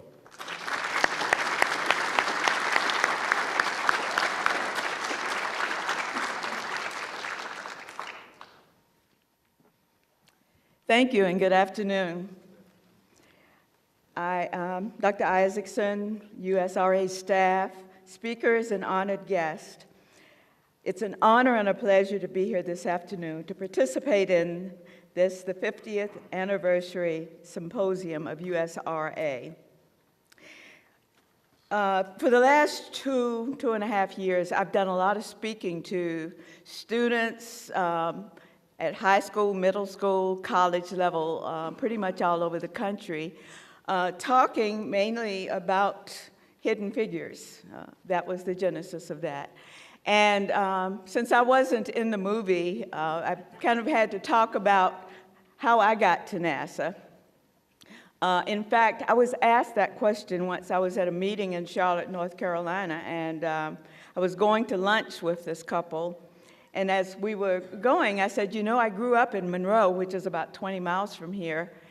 And the lady in the front seat turned all the way around and looked at me, and she said, how did anybody from Monroe ever get to NASA? So I'm going to share a little bit with you about how I got to NASA, and I will tell you a little bit about what I did. But it's been mostly precipitated by the students coming up to me after the talk, speaking of how inspired they have been with the story, with the movie, and everything. And so we would love to see our students inspired. We would love to see them work hard. And that is really what keeps me going. So I grew up in Monroe, North Carolina. As I said, it was a small town just outside of Charlotte. Had about 7,000 people when I was there. And I was an active child. I was the youngest of 5 children, and the other 4 were all more than 8 years older than I was. So I loved being outside. I loved sports. I was inquisitive about how things worked. I loved helping my dad with his car. And my mother said that she gave me a talking doll when I was 5 years old, and she was a little disappointed that I didn't play with the doll too much. I cut her open to find out why she talked. So that was sort of the way I was as a child. The school in Monroe was right across the street from our house, and it was 1st through 12th grade, but they didn't offer a lot of mathematics. Algebra was the highest level of mathematics that they offered at the school. And I did okay with algebra, but my last 2 years of high school, my mother sent me to a boarding school, a Methodist boarding school in Asheville, North Carolina. And at Asheville, at that school, the only mathematics class that they had that I could take was plane geometry. And so I took plane geometry my junior year. But when I took that class, I absolutely fell in love with mathematics. I loved the teacher, I loved how she taught the class, and I did exceptionally well in the class. And it was so in that class that I decided that I wanted to be a mathematician. And 2 years later, well, I will get to the next year first. That was in 1957 when I finished that. During my senior year at that boarding school, my job was to collect the morning newspaper and take it to the library and put it on the spool. October the 5th, 1957, I collected the morning newspaper, and the headline says, "The Soviets have launched a satellite into space. It is traveling at 18,000 miles an hour. It has come over us 4 times in the last 24 hours." Now, I don't know how many people in this audience went through drills like I did, but we went through drills in school during that time and earlier at that time because we were afraid of the Soviets dropping a bomb on us. And so that sent chills through us and at that school. But it also kind of made us proud that somebody had gotten to space. We made our yearbook have a space theme that year. And that was one of my big space events that I had when I was still pretty young. I was 15 when I finished high school there. I went off to college, coming to Virginia to college, not really thinking about the fact that I didn't have much of a background in mathematics and saying I'm going to major in mathematics. But the students coming from Washington, D.C., and New York, and Richmond, and all of the bigger school systems had calculus and analytical geometry and trigonometry.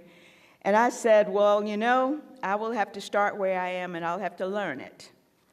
But then my dad called, and Dad said, you know, Christine, I'm not sure that there are a lot of jobs for an African-American mathematician in 1958. He says, I think you ought to get a teacher's certificate. Now, I had, in my mind, decided I wanted to be a mathematician, and I had this formula in my head,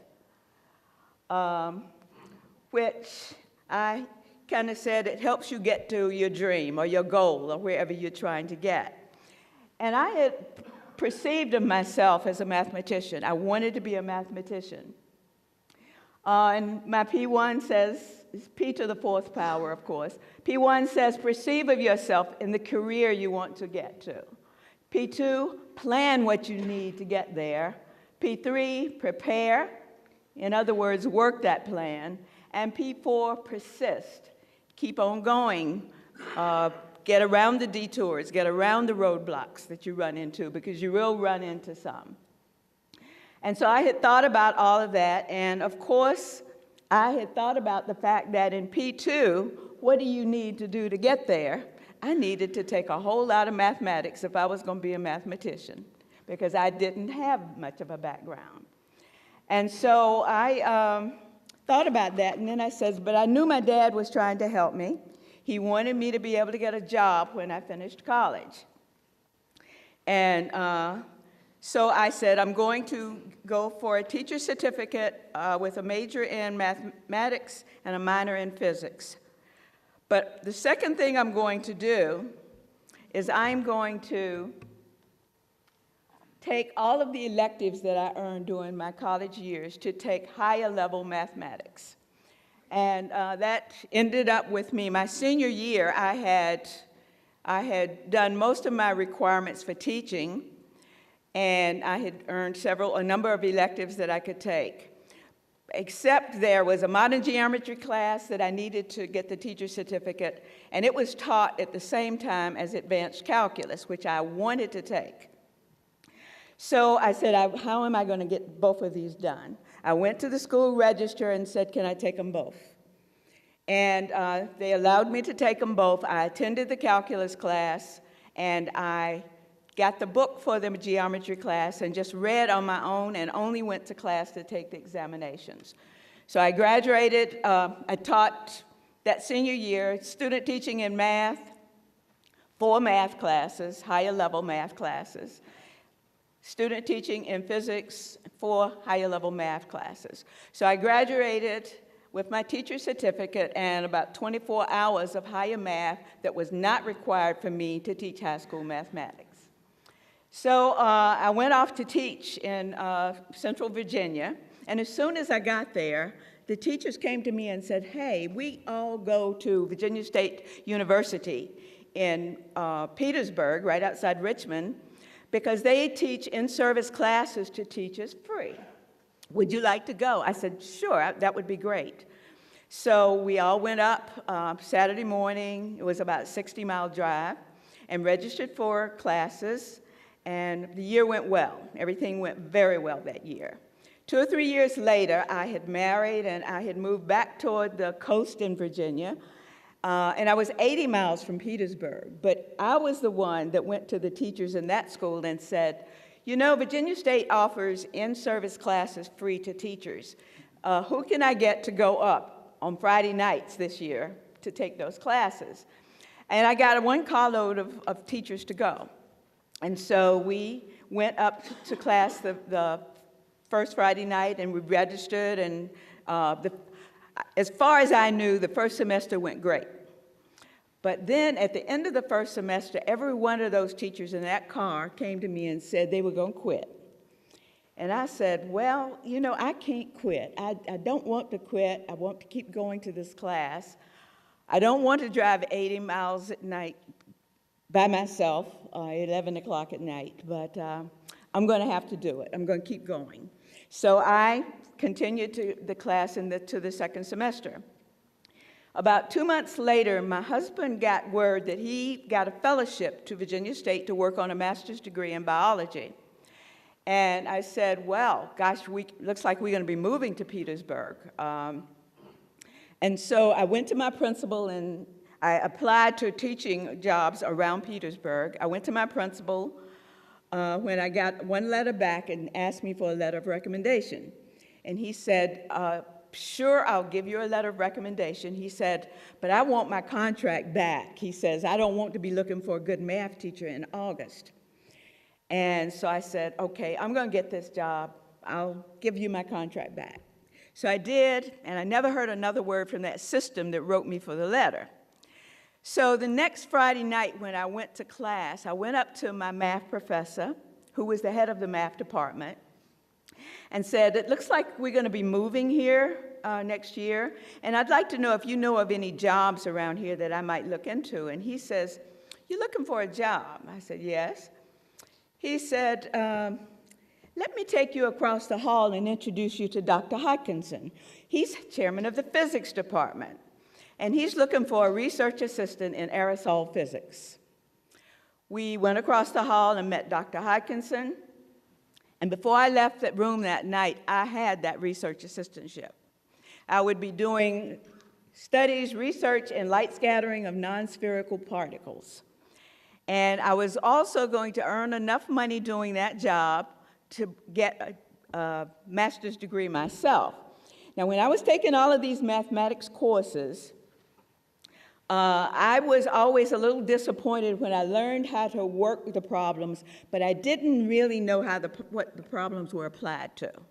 That's why the math teachers will tell you, the students will say, when am I ever going to use this equation? You know, what do I have to learn this for?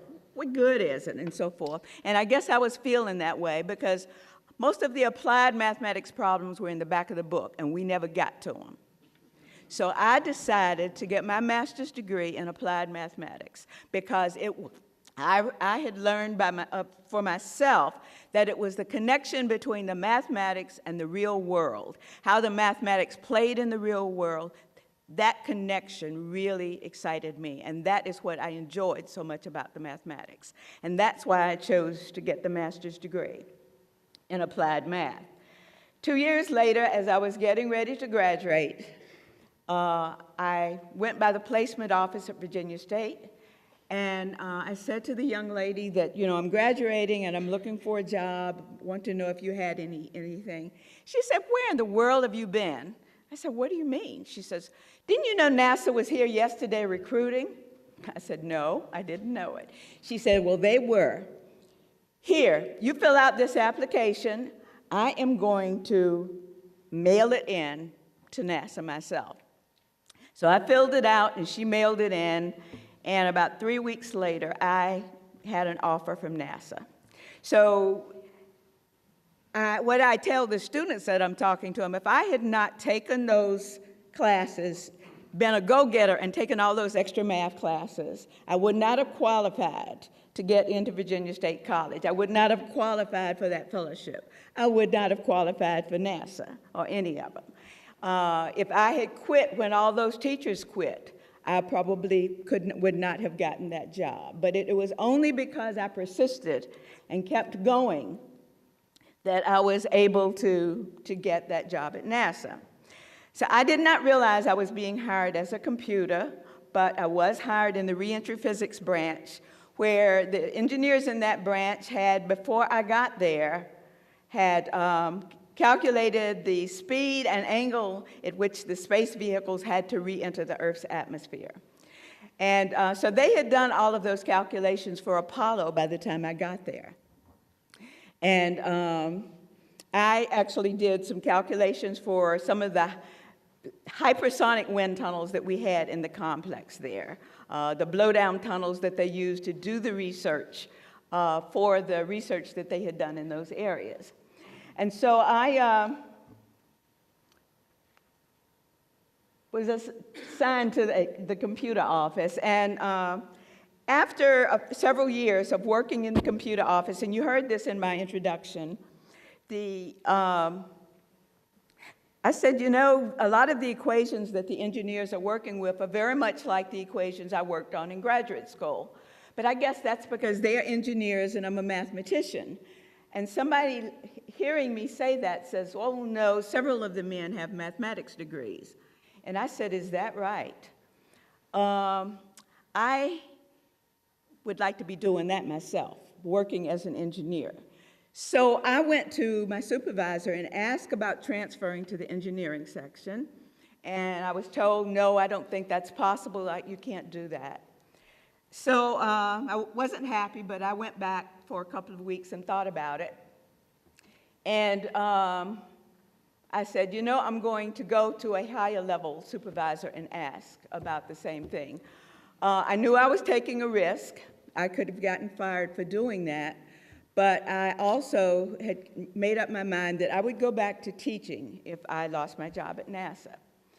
And so I went to the director and I said, I'd just like to ask a question. I'd like to know why, when a male and female come here with pretty much the same background, the males are assigned to the engineering section where they give talks, they write papers, and they get promoted. And almost all of the females are assigned to the computer pool, where they work for the engineers. The engineers would bring problems into the office for them to work on.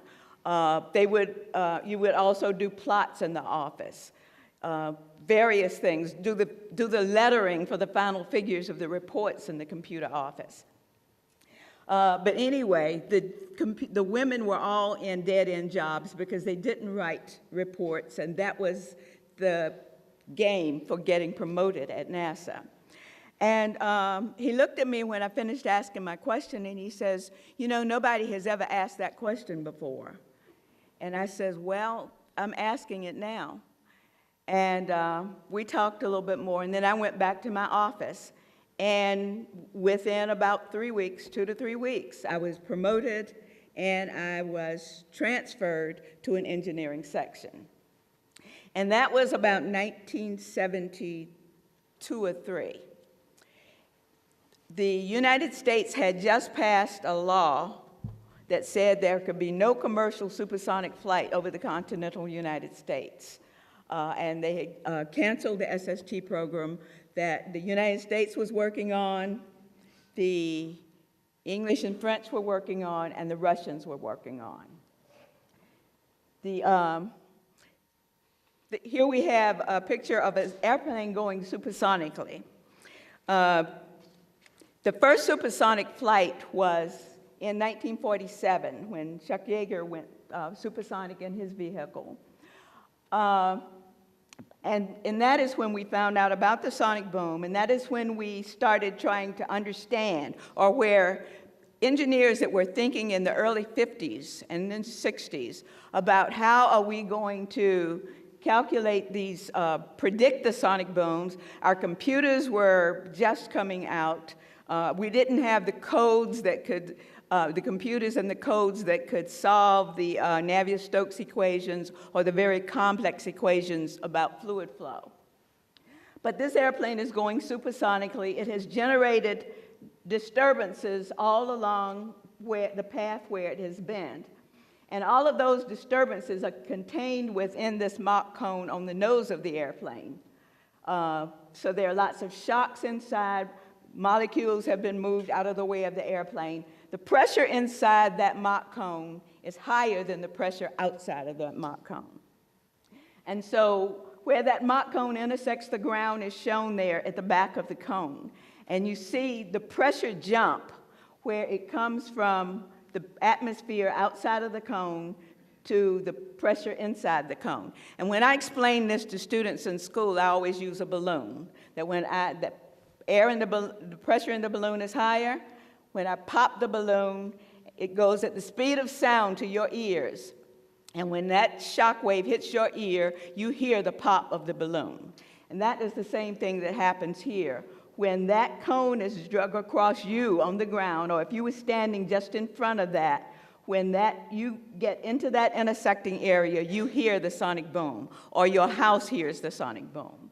And so this is what we were concerned with. Is there a way that we can make the sonic boom signature shown over on this side? We can make that not be as loud as it is, because this is the jump in pressure, and that is determines the loudness of the sonic boom. So one of the things that a lot of people have been thinking about, some very smart researchers, Whittam and Walkden, who were thinking about this problem in the early 50s. How can we predict the sonic boom when we don't have the computers to do the calculations and everything? They decided that they were going to actually use linearized theory and geometric acoustics to try to come up with ways to equate a real airplane with a body of revolution, a projectile that's going at supersonic speeds? Is there some way they could use that knowledge and transfer it to this? Well, one of the things that Seabass and George, just about the same time I went into the engineering pool, they were professors at Cornell University, they put all of these ideas together and came up with several equations that described a process for how you could predict what the equivalent area distribution of an airplane had to be for the sonic boom to be minimized. What we found out really was that the process that they had determined actually kept the shocks from coalescing, because as the shocks coalesced from the different parts of the airplane, the shock got stronger and stronger. And so one of the things Jones introduced to the theories was, if you make the shock on the front of the airplane very strong, it's going to move forward as it extrapolates through the atmosphere, and you're not going to get the other shocks overlapping with that. And so you likely would just take full advantage of the attenuation of the shock, and you would get a smaller shock when it reaches the ground. And that was sort of the basic theory that was used. And so this is the equivalent area distribution that came out of the report that Seabass and George used. I was given the report and told to write a computer program that you could actually get to the minimizing sonic boom, the minimizing equivalent area to minimize the sonic boom. And so most of the military airplanes that were flying around had an equivalent area, very much like the top curve here. The curves that were coming out of the computer program once it was established were smoother curves and looked more like this. And so we started once we got the code running well and understood what we were doing, we started designing airplanes. My first design of a wing and a body and the wings of the airplane, the area, equivalent area that we calculated, once we designed it, we had codes in the branch that would calculate the lift and the area due to lift of the volume, due to the volume of the airplane also. So it's the lift and the volume that describes that equivalent area. My first design, the area looked more like this. And of course, after the first design, you compare it with your target that you were trying to reach. And then you say, well, now how do I change this design to drive that equivalent area back to the target I'm trying to reach? And so it was an iterative process, and we did not have that programmed in any way. We had to change the design manually, go back and calculate the lift, calculate the area due to volume, and continue that process. And so that took several months for us to get that done. This is a Mach 2 design that I did. We made it once we matched the area. And this was just a flat wing body, very simple wing body, designed for Mach 2. And it was about 9 inches long. One of the problems that we ran into with this process also was, at Langley, the unitary supersonic tunnel is only 4 feet. And the theories that we used, assuming a body of revolution and everything, they would only want to get the data at maybe 100 body lengths away from that model. Well, the first models that they tested in there were more like an inch long, because to get data at 100 body lengths away from that. And so as we were getting larger and larger models, we were not able to get that far away. And so we were probably introducing some error into the designs because of the extrapolation. We were not getting the full three-dimensional effects into that. And but we tested this model in our 4-foot wind tunnel. The model is in the middle of the tunnel. A pressure probe is on the wall. And there's a second pressure probe up top. And as that model is moved forward, of course, the air is blown past the model at Mach 2. And as the model moves, that cone that was on the nose of the model forms on the nose of the model in the wind tunnel. And as the model is up forward, then that inside the cone overlaps this pressure probe. So we get the higher pressure inside the cone measured here, and the pressure inside the tunnel outside the cone is measured here. We tested the low boom models, two low boom models this way, but we also tested a plane delta model that most of the military supersonic planes had. And it gave, again, a big N wave, as we remembered that. And so we continued to do these tests for many years. We actually started working with McDonnell Douglas and Boeing and some of the other folks, the other NASA centers. We took some of our larger models out to Ames and used their 11-foot unitary tunnel and in working these processes. And after doing this, we also considered, were we measuring the correct thing in the wind tunnels themselves, in the signatures themselves, working with the people in acoustics. We put computers in people's houses so that they could give reactions to computer-generated noises. And we went to White Sands and tested extrapolation from 50,000 feet in a quiet atmosphere and in a very turbulent atmosphere to see if the computer's signature was totally destroyed in that kind of environment.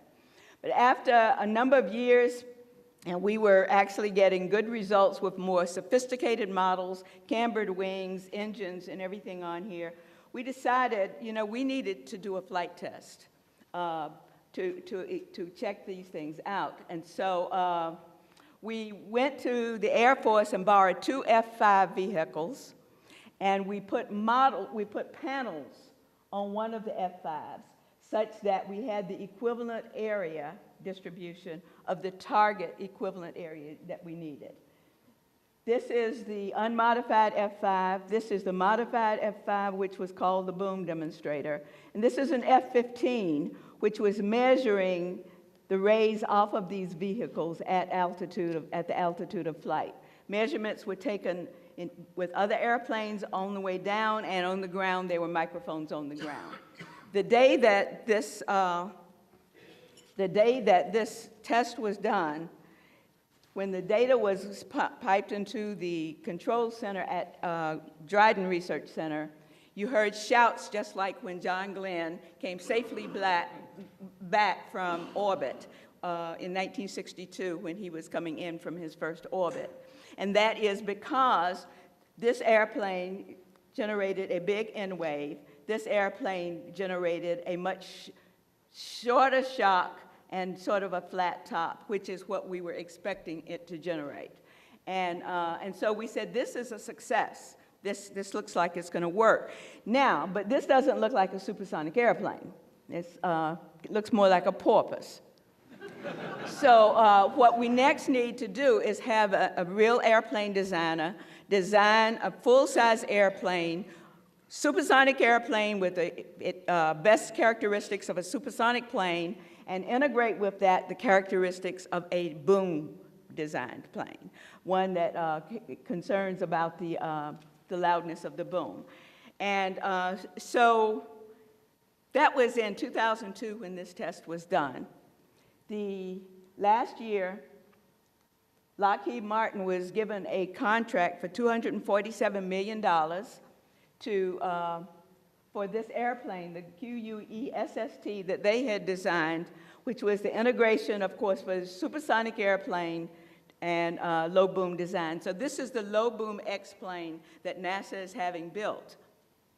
They are already working on building it. They expect that it will be completed in 2021, and then it will go through all of its supersonic characteristics. They did some low-speed tests on it at the wind tunnel at Langley last summer. After they do that, they will then begin to fly that airplane over people in different areas of the country, all over the country, and get data back on their reactions to the noise. Now, they're telling us that it will be just like a short rumble of thunder.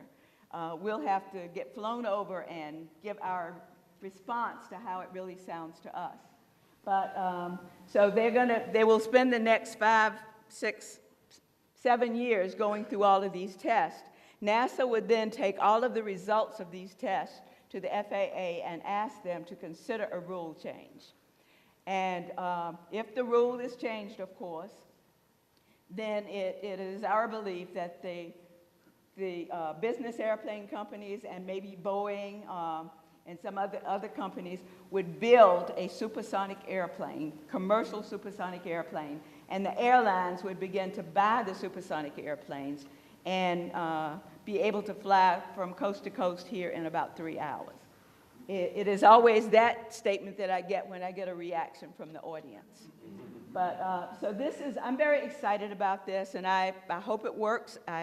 I'm very excited about it being done, but it is part of the process, and it is part of the story that I tell the students. Now, when I go and speak to the students, I am trying to encourage them to, that wasn't what I was supposed to hit.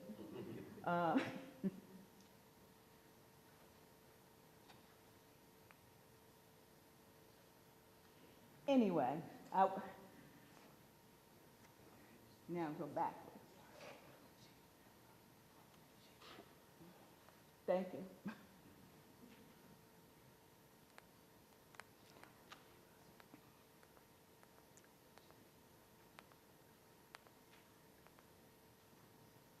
Oh, I guess I don't have it there. The final thing I wanted to say was, when I talked to the students, I asked them, you know, why a lot of them aren't going in STEM careers. I have some theories. I know that a lot of elementary school teachers did not like math and science when I was coming along being trained. So I actually feel that in some instances it has been the teachers in the classroom that have kind of dissuaded the students. I know that there are counselors who tell students, girls don't do math, girls don't do this. And I think that that is sending a poor message.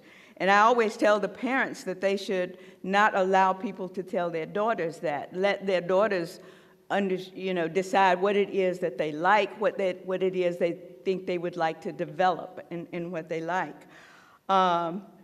Even though my dad told me to be a teacher, once I started working for NASA, I never heard him criticize the fact that I did not teach very long at all. He was very pleased with the job I did and the work that I did at NASA.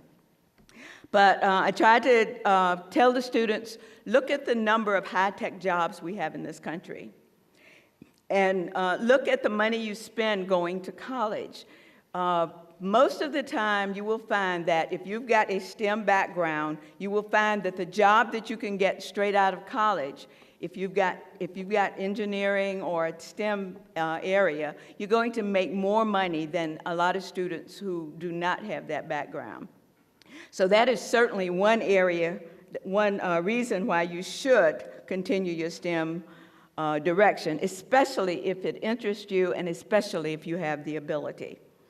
One of the things I really think about is, and a lot of this is the high-tech companies, say out in the Silicon Valley, who say they cannot find American students to hire into their jobs. And they are bringing in a lot of students from the Far East and India who are working in those jobs. And so I asked the students, are you saying that the students in those countries are smarter than you are?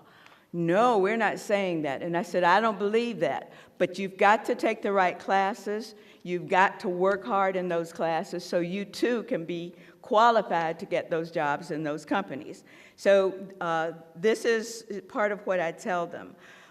We've talked a lot today about working with other countries. We are getting ready to have a lot of countries in space. We do need our young, bright people in this country prepared to do the work that will be required in space. And that is all of our students. So we need to improve our public schools. We need for them to be top-notch.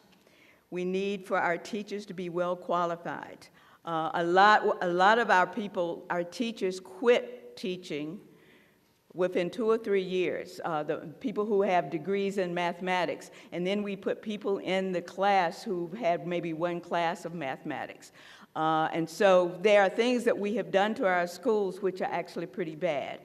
I heard of scripted teaching when I was writing a paper for my church about the public school system, and that is a book written by businessmen which is telling the teacher what to read during the 60-minute class, what to say 15 minutes into that class. I can't imagine trying to teach a student something about mathematics and think I can read it from a paper and that they're going to learn it and that they're going to enjoy it.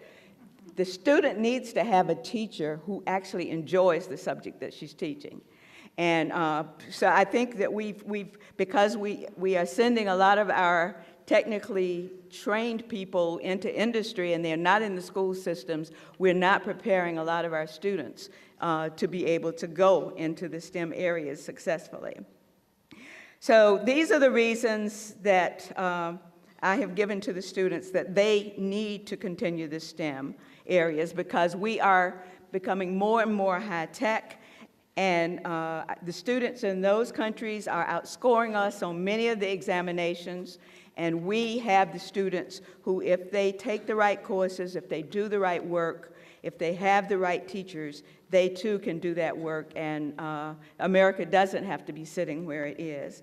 So I believe the students always come up to me after I have spoken with them, and they always say how inspired they are to know that women did the kind of work that was in the movie or the kind of work that I've talked about. And I believe that I have kind of explained to those students my passion in the speech that I've given. I had a wonderful career. I enjoyed especially once I had transferred into the engineering. I really enjoyed the work I did. I gave papers in Japan and Greece and Germany and England and France. And I actually worked on using the Tu-144, which was the Russian supersonic airplane that they never used as a passenger plane. The United States actually rented that plane when Al Gore was vice president. And we did some supersonic tests using that plane on some of the things that we needed. So I'm terrible with time in myself. And I got all tacked up with the papers I have up here. So thank you again for having me here today. My presentation has been very different than the history of USRA, but I learned a lot there, and I remember hearing a lot about that. And I hope that perhaps something I've said has also been meaningful to you. Thank you.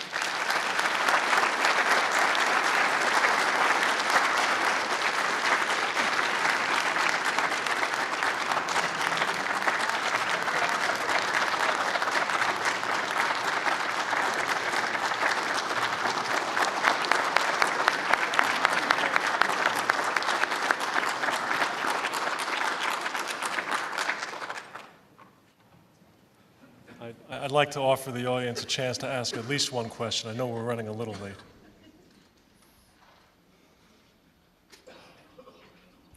Bill.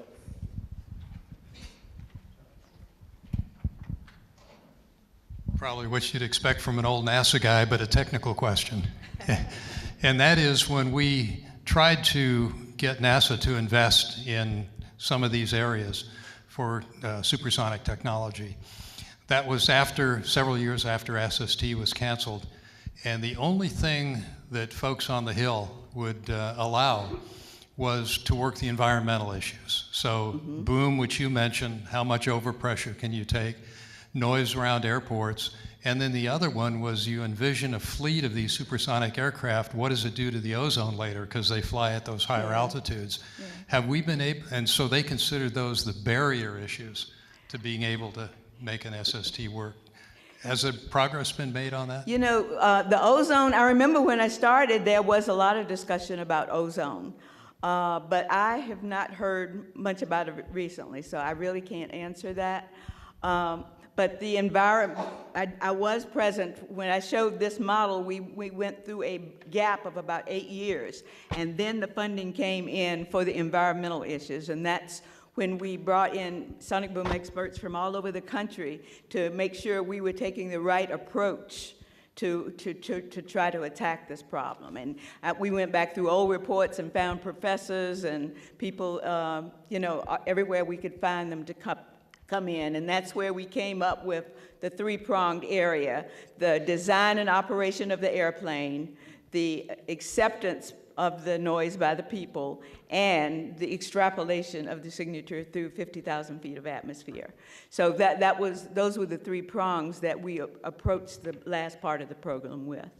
Thank you. Mm-hmm. Let's thank Dr. Dard again. Please.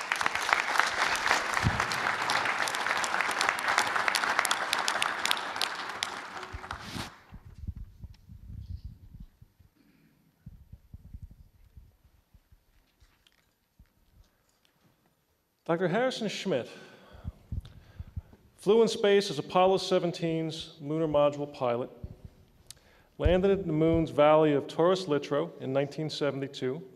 He collected, documented, and returned 240 pounds of lunar samples. He's the only scientist, BS from Caltech, PhD in geology from Harvard, and the last of 12 men to step on the moon.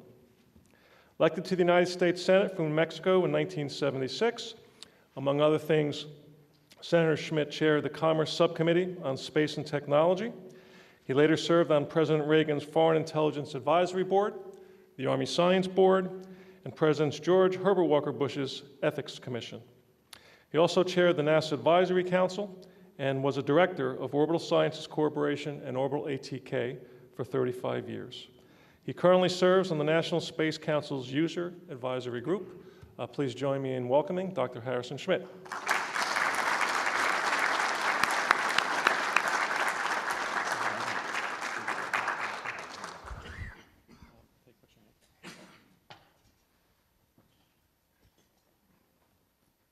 Always try to have a little bit of fun first, in the tradition of getting people to scramble for their moon ball.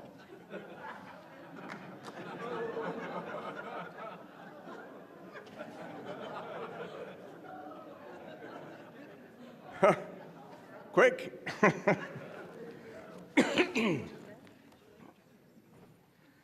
Well, that was very exciting.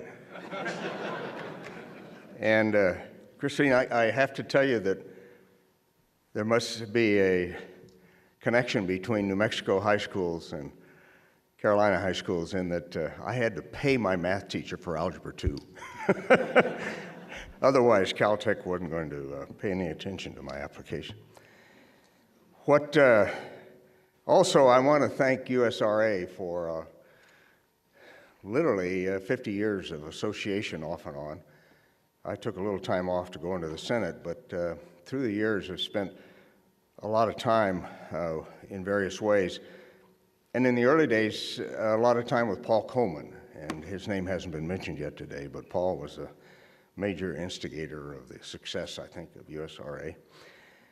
And in the biomedical research group that we put together, Bobby Alford of Baylor, Dr. Alford, was really a major force in that effort. And I couldn't help when Marcia talked about the Space Science Board to remember Harry Hess, who chaired the Space Science Board back in the Apollo days and was responsible for, and largely responsible for convincing NASA, although there were proponents in NASA as well, that they should bring scientists into the astronaut program. And so all of those connections came to mind as I listened today. What I wanted to do was to, first of all, just give you an idea of what an Apollo mission was like. But I'm going to stick in the middle of it a little bit of new integrated science that I've been working on with, and we'll see if it's of any interest to you. Of course, the enabling technology for Apollo was the Saturn V rocket. 3 stages, 364 feet high, fully fueled, weighed 6.8 million pounds, 7.5 million pounds of thrust in that first stage, just a remarkable accomplishment. And if we expect to do these things in the future, we're going to have a rocket like that.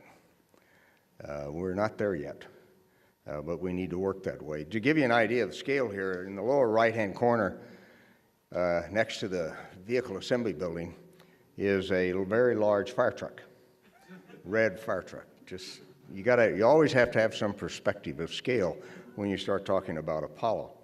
And there's our particular Saturn V, which functioned perfectly, taking off from the Kennedy Space Center. Of course, it was a night launch. I missed it. But some of you might have seen it. I hope you did. And if you look very carefully on the left-hand side of the second stage, you see some bright spots. Those are chunks of ice or frost that have come off the rocket due to this very, very heavy low-frequency vibration that's generated by the 5 F1 engines in the first stage. We sat on the launch pad for 2 hours and 40 minutes while in about 5 minutes they diagnosed a problem, miscommunication between the launch control computer and the rocket. The rocket actually was ready to go. The launch control computer just didn't know it. And then a better part of 2 hours to convince management that not only did they know what the problem was, but they knew how to fix it. Now, there's nothing wrong with that. 2 hours in the Apollo programs was a lifetime. Everything happened very, very fast, as you may well, and it's really one of those things that we have to think about when we talk about the management environment for returning to the moon and going on to Mars. It really needs to replicate much of what we had during Apollo, and particularly it needs to be young. That environment needs to be young. The two spacecraft we had, of course, the command and service module. Ours was outfitted with remote sensing devices that Ron Evans used in orbit, and the last 3 missions actually collected a great deal of new information about the lunar surface with those instruments. And the Challenger lunar module down on the surface worked extremely well. Never looked much like a Buck Rogers machine, but didn't need to. It never had to operate in an atmosphere of any kind. And those of you who might have been associated with the Grumman's Aircraft Corporation at the time, they spent an awful lot of time trying to get the mass of that vehicle down to where it actually could land on the moon, and subsequently did it very well.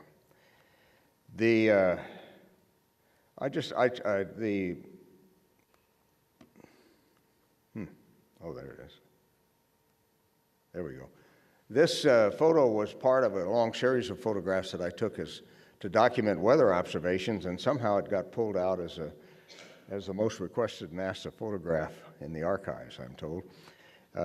As you can see, the southern hemisphere weather patterns are extremely well defined for us. And for the 3.5 days going to the moon using a 10-power monocular part of that time, I really had a great time being an amateur meteorologist. And it is if you ever have a chance to participate in going to the moon, we'll spend some time looking at the Earth. It's really quite remarkable. Our destination was a valley that readily penetrated the basin surrounding mountains of the Serenitatis Basin, a 740-kilometer diameter basin, one of those the many large basins that formed on the moon early in its history. And I emphasize that early because that is the part of Earth history that we never had available to us until we began to study the moon. And today there still is really only one thing on Earth that we see that tends to record some of that history, and that's a little mineral called zircon. And it's a remarkable mineral, but other than that, we really did not have any idea of what the environment of the Earth was like, the space environment, until we began to study the moon.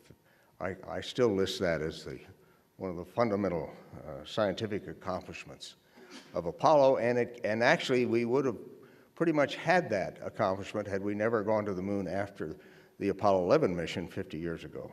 Fortunately, we did go back to the moon and learned even more about not only the moon, but the Earth itself. Just for perspective, that's the separation of the first and last Apollo missions. About 600 kilometers. We were a little farther east and certainly farther north than the Apollo 11 landing site. And really in a very, very different environment than what Neil sampled for us 50 years ago. The first view I had of the far side of the moon after we entered lunar orbit is this, and it's a pretty good representation. As a matter of fact, the digitization of the Apollo Hasselblad photography has gone extremely well. I spent some time after my mission, a couple weeks after the mission, actually looking at the prime film with a small magnifying glass, and as far as I can tell, the new digitized images are exactly what I saw on the prime film. So those of you who are working with those images, I think can feel pretty confident that they've held up very, very well. NASA has kept them refrigerated, the original film refrigerated during that time, and really it hasn't deteriorated at all as near as I can tell.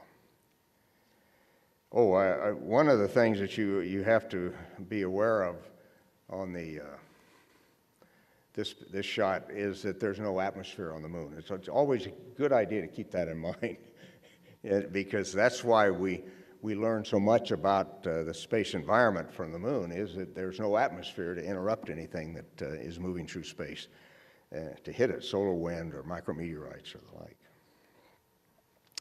The Challenger, excuse me, the Challenger is as I indicated earlier, a remarkable vehicle, very robust, did everything we asked it to do during that period of time. This picture illustrates one of the navigational challenges we had in order to get to pinpoint landing. And as a matter of fact, we began to develop some of those techniques on the Apollo 8 mission. Jim Lovell and I worked out the landmark tracking techniques, and he first demonstrated them during the Apollo 8 mission, where you use the sextant, the star sighting sextant, in the command module to sight on small craters on the surface of the moon, the position of which we knew relative to the center of mass of the moon. And that gave us a chance to update our velocity and position in space, the so-called state vector of the command module, which in turn was then processed by, we always considered our computers in mission control, the IBM 360s, I believe, that were filling up a couple floors of mission control. Those were processed and then turned around and adjusted to update the state vector of the lunar module. And that was particularly important for Apollo 17 because otherwise the very conservative 3 sigma error ellipse that would be calculated by older techniques would not have allowed us to land in this valley. This valley, by the way, is deeper than the Grand Canyon. It's only about 7 kilometers wide at its narrowest point, about 50 kilometers long from upper right to lower left. But if you look carefully right there in the middle, you'll see that the Command Module America and Ron Evans taking those early navigational sightings, which ultimately allowed us to land in the valley. Looking straight down, Ron took this picture, and that little light spot, some of you in the front row can probably see, is where we landed. We actually, Gene Cernan and I were busy on the surface when he took this picture, and you can't see us, obviously, but that spot is produced by the winnowing of dark, fine-grained material from the surface. And once you move away from that spot, it is very difficult to see your tracks. Now, here's the Lunar Reconnaissance Orbiter shot of our landing site. That includes the descent stage. Way off to the right edge, that dark spot is the, I think I have a laser here. Here we go. That's the lunar rover. When we first saw some of these early pictures, we could not figure out what that dark material around the lunar rover was. And still not quite sure. I hope it hasn't exploded. Batteries haven't exploded or something like that. But I think it's just because that's where Gene Cernan did a lot of walking when he parked the spacecraft there and stirred up the darker material underneath that lightened area that you see in the right center of the picture. My footprints headed out to the Alsep site are those very erratic path here. Gives you an idea of the resolution of these pictures. And in fact, what really gives you an idea is that you can see the dual tracks of the rover. Excuse me, the rover wheels are only about that wide, and they stirred up a little bit of the dark material. So really, you're talking about less than half a meter resolution here with these pictures. Now why, you'll have to tell me, somebody tell me, why didn't I deploy the Alsep right here? That's a perfectly good spot instead of walking another 50 to 80 meters and putting it in not quite so good a spot. And I can't tell you. Other than things look very different when you're down in the craters rather than looking at it like LRO has looked at it. We'll talk a little bit more about one of these aspect thing here in a minute. The first view I had of out the right-hand window looked like a very typical Mare basalt surface. In this case, it's not totally typical because it's quite a bit deeper. The debris layer on it is quite a bit deeper than at other landing sites, partly for a number of reasons. One is there's a significant component of volcanic ash that's been added to this regolith over time. The ash was actually produced about 3.5 billion years ago, but as micrometeorites and macrometeorites have stirred it up, it's been incorporated in what we call the regolith, the debris layer that covers the surface. Also, the massifs on either side of the valley have contributed some significant amount of material to it. So with an active seismic experiment that we deployed on the mission, we know that the depth of this regolith averages somewhere around 10 to 12 meters. It is quite a bit deeper than elsewhere. The metallic object in the foreground is one of 16 restartable rockets, small rockets, 50-pound thrust rockets that we use to control the attitude of the Challenger during flight. Just as in contrast, the thrust of an F-1 engine was 1.5 million pounds. And we had several different rocket engines in between those two that were necessary to accomplish the Apollo landings. A view of that same area out my right-hand window after a couple excursions is shown here. And for those of you who are going to spend time on the moon later, you're going to have to do something about stabilizing the surface if you're going to have a lot of traffic patterns. And I think there are ways to do it. I believe it was the Scots that basically invented macadam, and that's just rock surface for roads. And I think that may work very well on the moon. As you process this regolith for various resources, you will develop a good supply of gravel for dealing with paths and roadways. Also in this view, if you look carefully, you can see a repair job. That's the fender, repaired fender that the commander somehow or another succeeded in breaking. I had spent a lot of time in mission control, and I tried, after that broke, I tried to convince him that it would be okay. Mission control figure out how to fix it, and just get some sleep, and they'll tell us what to do in the morning. I'd spent so much time there and done those things myself. I didn't lose a wink of sleep over that fender. Well, I'm afraid that Commander Cernan may have lost some sleep over the fender. But nevertheless, that worked very well. It stayed put for the next two excursions and prevented a great deal of inefficiency that would be related to dusting everything that lunar dust would hit. The problem being is that when you drive on the lunar surface, This style of wheel, and I think any style of wheel, you're going to get a forward rooster tail rather than a rear trajectory on the dust that comes up the wheel. And that means that you're going to get quite a bit of dust on yourself as well as everything else. You'll see some evidence of that in a minute. But in this particular case, the spacesuit is still quite clean. This picture shows you everything you need in order to work for several days on the moon. Of course, you need a camp, which is a Challenger. You need a rover to get around, and we ended up driving about 32 kilometers with that vehicle. We're away from the spacecraft as much as 7 kilometers at one point. Never had any problems with it whatsoever. It operated extremely well. The engineering to prevent dust in the bearings was perfect as far as we were concerned. The other thing you need, of course, is a small spacecraft in the shape of a human, and that's what you see in the middle of the picture here. We'll talk a little bit more about that in a moment. And most importantly, you need the support of the American taxpayer, symbolized by the flag, of course. The spacesuit is, as I indicated, is just another spacecraft. It has consumables, water for cooling. We had water-cooled underwear. Everybody know that? You could not have worked on the moon in this suit or any other suit without water-cooled underwear.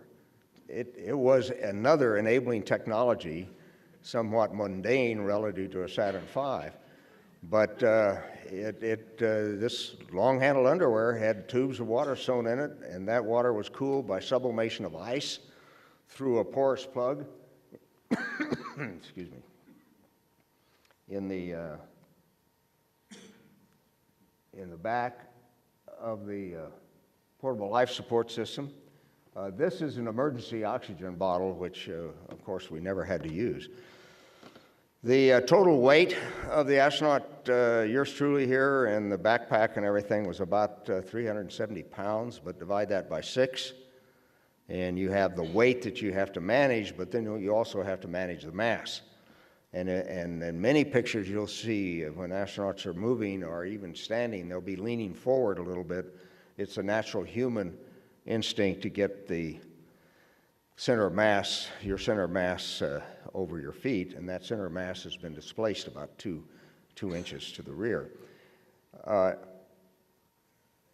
I'm sometimes asked, did you feel like you were readapting to gravity when you're on the moon? And I do think I was readapting to gravity fairly fast. I can't quantify that other than the fact that we worked for 3 days on the surface of the moon without any problem. You have balance problems, but that's because you're learning how to work in a 1/6 gravity environment. So I'm very optimistic that we're going to, once we're back on the moon and really do some systematic testing of readaptation, we're going to find that that will simplify the engineering of going to Mars greatly. That if you can readapt to 1/6 gravity, you certainly will readapt to 3/8 gravity. A little space biomedical jargon there. There's that fender again, a little close up. And you can see one of the things we used to clamp the photo maps, held together by gray duct tape, of course, onto that fender were light clamps that came out of the lunar module. We had 2 of them. They were there in order to, in case we ever had to work with the lunar module on the dark side of the moon and didn't have good lighting. So we actually had lights, interior lights, but we never used them. So the ground figured out very quickly that these clamps, which are tough clamps, would work extremely well to hold that repaired fender on what was left of the dust flap. By the way, that blue object on the back of the rover is a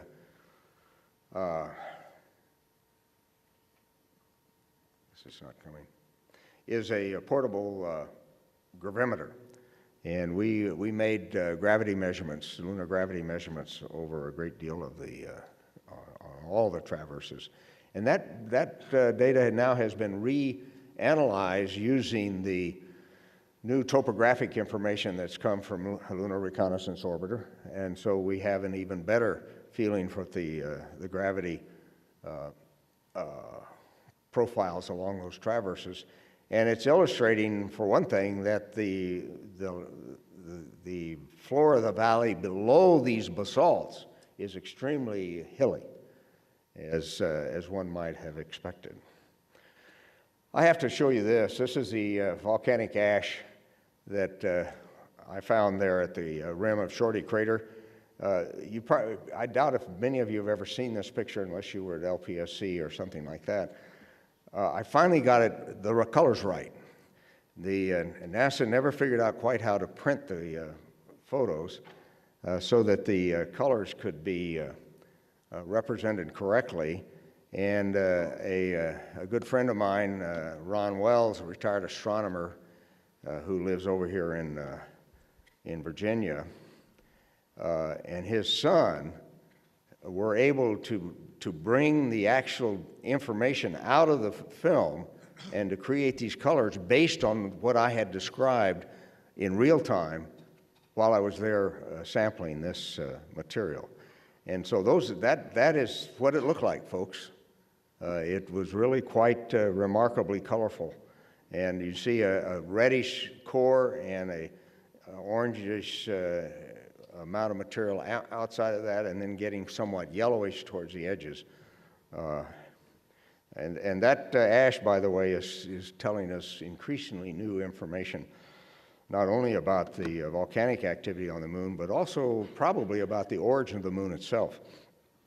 It is like so many other lunar samples that we have, a gift, as Clive Neal and others have said, that keeps on giving because of the advance of technology and the advance of understanding. And people's thoughts are advancing all the time and what to look for. So believe me, you can always have another mission to the moon. Just go back and work on the samples. Well, I don't recommend that as your only mission to the moon, but nevertheless, it's there and it's going on continuously, and a great deal because of the continued efforts of USRA in sponsoring so many studies and other activities related to the reporting of the results of lunar sample analysis. Now, I want to give you a little bit of somewhat new science. So the only role I play in lunar science right now is try to synthesize what other people have done, bring it all together and see if I can learn something new. And back in the early days of pre-Apollo, Gene Shoemaker and his merry band of field geologists that you see listed here had often said that the history of the sun is going to be shown to us in the lunar regolith, this debris layer that covers the moon. But we've never quite figured out how to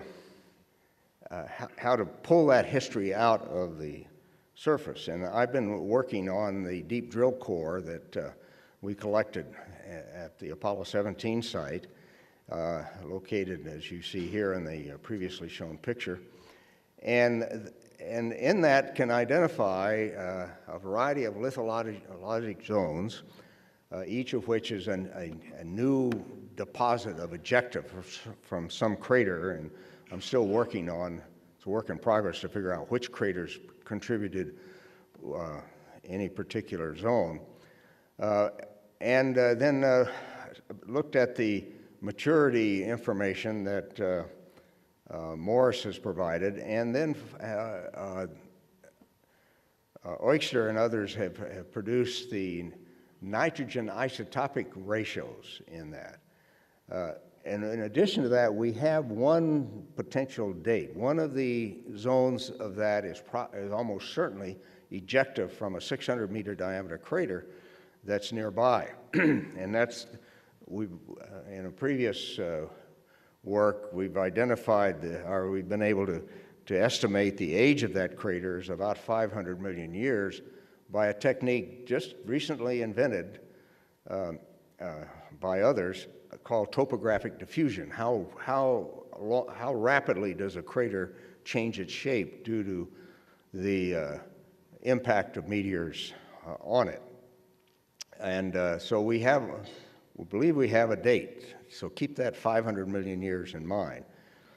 Now, the one thing that for some reason nobody ever did was to take the maturity, maturation largely due to solar wind sputtering and micrometeorite impacts, and Carly Peters up here and I and others are still trying to figure out the relative importance of those two events. But nevertheless, you can measure the maturity of a particular surface by a special technique in which nanophase iron is produced by either one or both of those processes.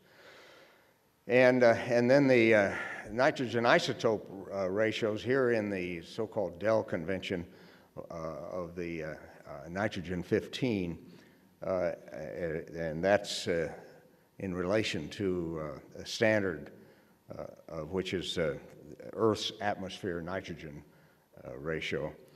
And nobody apparently ever plotted those two things together. And at least with one exception, they plot along a straight line, which tells you that the light isotopes of nitrogen are being lost relative to the heavy isotopes of nitrogen in this core due to varying maturation. Not unexpected, mass dependency of isotopic fractionation is something that happens in biological processes and other things, but here you're seeing it happen as a result of the maturation of the surfaces. Now, what's wrong with zone S? And actually, zone T is a little different too, and we'll see that in a minute.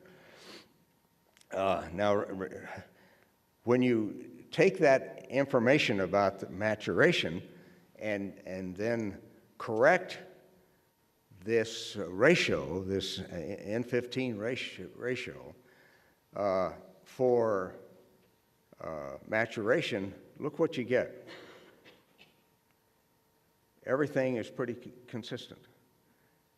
It tells you that the solar wind apparently tells you that for the lower zones in this core, all but two zones, that this ratio of for nitrogen-15 was about a minus, it should be a minus 105 plus or minus 5 per mil.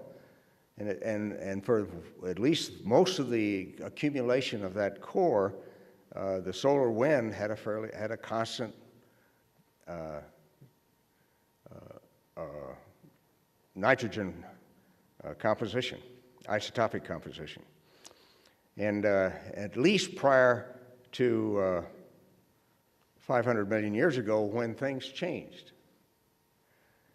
You correct the nitrogen ratios for the upper two zones, and they're different. They're not the 105 plus or minus 5. What's that all about? And one of the things that I hope out of this data comes, we'll be able to get the burial ages of these various zones, but that turns out to be a tougher problem than I anticipated, and I'm not ready to talk about that. So is today's solar Del 15N a minus 105 plus or minus 5?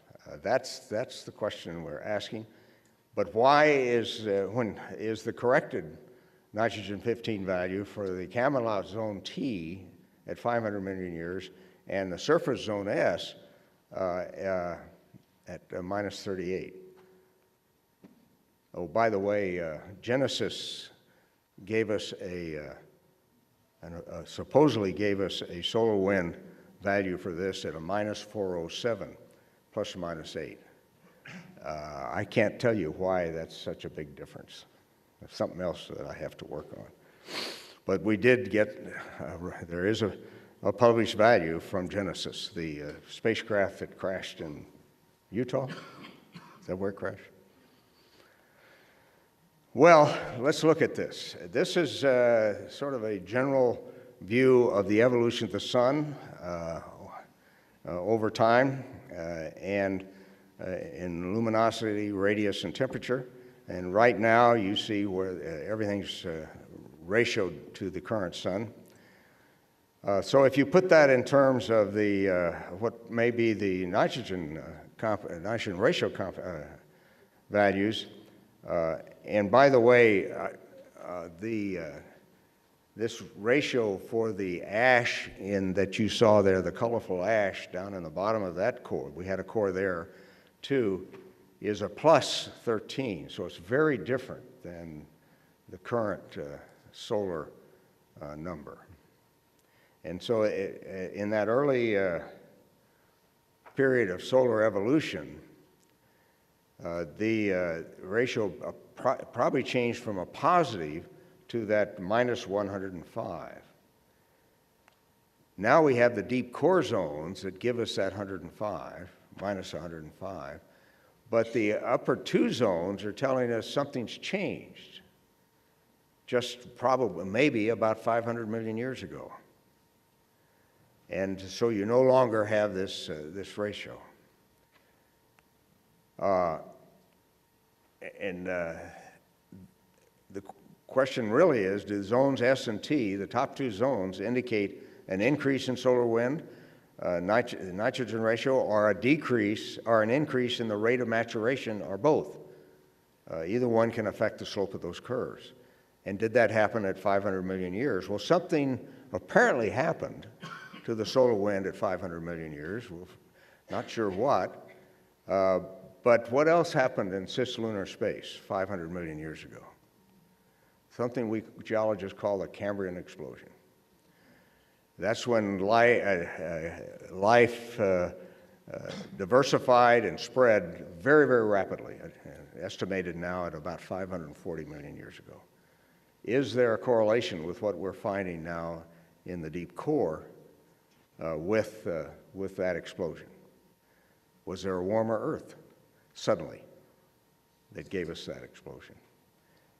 I went through this in part just to illustrate what the potential is to science, and earth science in particular, with the studies of the moon. And we've hardly begun. We really have hardly begun. Now back to the mission itself, you can see how dirty I got. You think the science is difficult. That dust is going to be difficult, although there are many engineering solutions to dealing with dust. The best one is never bring your suit into your habitat. It's the primary vector for dust. And for the biomedical nerds in the crowd, you see that vein in my forehead? That's the fluid shift illustrated. I'm still in 1/6 gravity getting some fluid shift to the head, although I've already lost a lot of fluid from my system, but still your body doesn't have to pool as much fluid in your legs as it does in 1 gravity. By the way, one of the things that we need to think about for USRA just occurred to me. In the brief period that we had the Biomedical Research Institute active, we did a compilation of anecdotal information from the astronauts, Apollo and some of the early shuttle flights. That had a very limited publication and distribution. We need to maybe reactivate that. I think it's getting increasingly important that we do, so we can talk about that later. Well, we left the moon fairly rapidly at about a half a G acceleration. The commander asked me to go out and get a really good picture of liftoff, but even in not anticipating a political career, I didn't think that would be a good career move. And we'll leave that to someone who goes there, hopefully, within the next 5 years and stays a while. The ascent stage of the Challenger rendezvoused with Ron Evans and the command module for a couple more days of lunar orbit observation. And by the way, we're trying to get use that color improvement of the photographs also to look down at Scopicius Gallus, Carla. And Ron Wells has been working that problem so that there's some spectacular stuff at Scopicius Gallus when you get the right colors in the Hasselblad photography. And what's been going through here without me asking it to is our splashdown and the pickup by the Ticonderoga, and the Navy SEALs, actually in those days called the Underwater Demolition Teams, number 4, were in the water and had the inflation collar around the spacecraft, and we were good to go, except that we wanted out. That is not a very comfortable boat, believe me. You're starting to get heat, sink back of heat from the heat shield into the spacecraft. It's getting hot and it's humid, and it probably made a couple people feel worse than they did when they were weightless for the first time. And there we are. We are back on the Tycho, and just had a tremendous time. It was a great opportunity and privilege for me and everybody else in the Apollo program to work it. Remember, there were 450,000 Americans involved, and the average age throughout Apollo was less than 30. I keep bringing that up. Young people are so important. And the other thing that's important is to have a management environment that allows good ideas to move forward quickly. That really made the difference. If there was a test problem and you had a good idea on how to fix it, the next morning that could be in front of the decision makers. That kind of thing has to keep. You have to think about that. If you're going to do anything in 5 years in space and manage the risks in space, you have to have the kind of management environment that evolved and eventually made Apollo successful. And with that, I'd be happy to take any questions you have if there's time.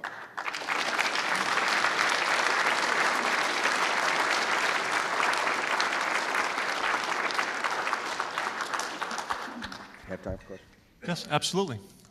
Questions from the audience?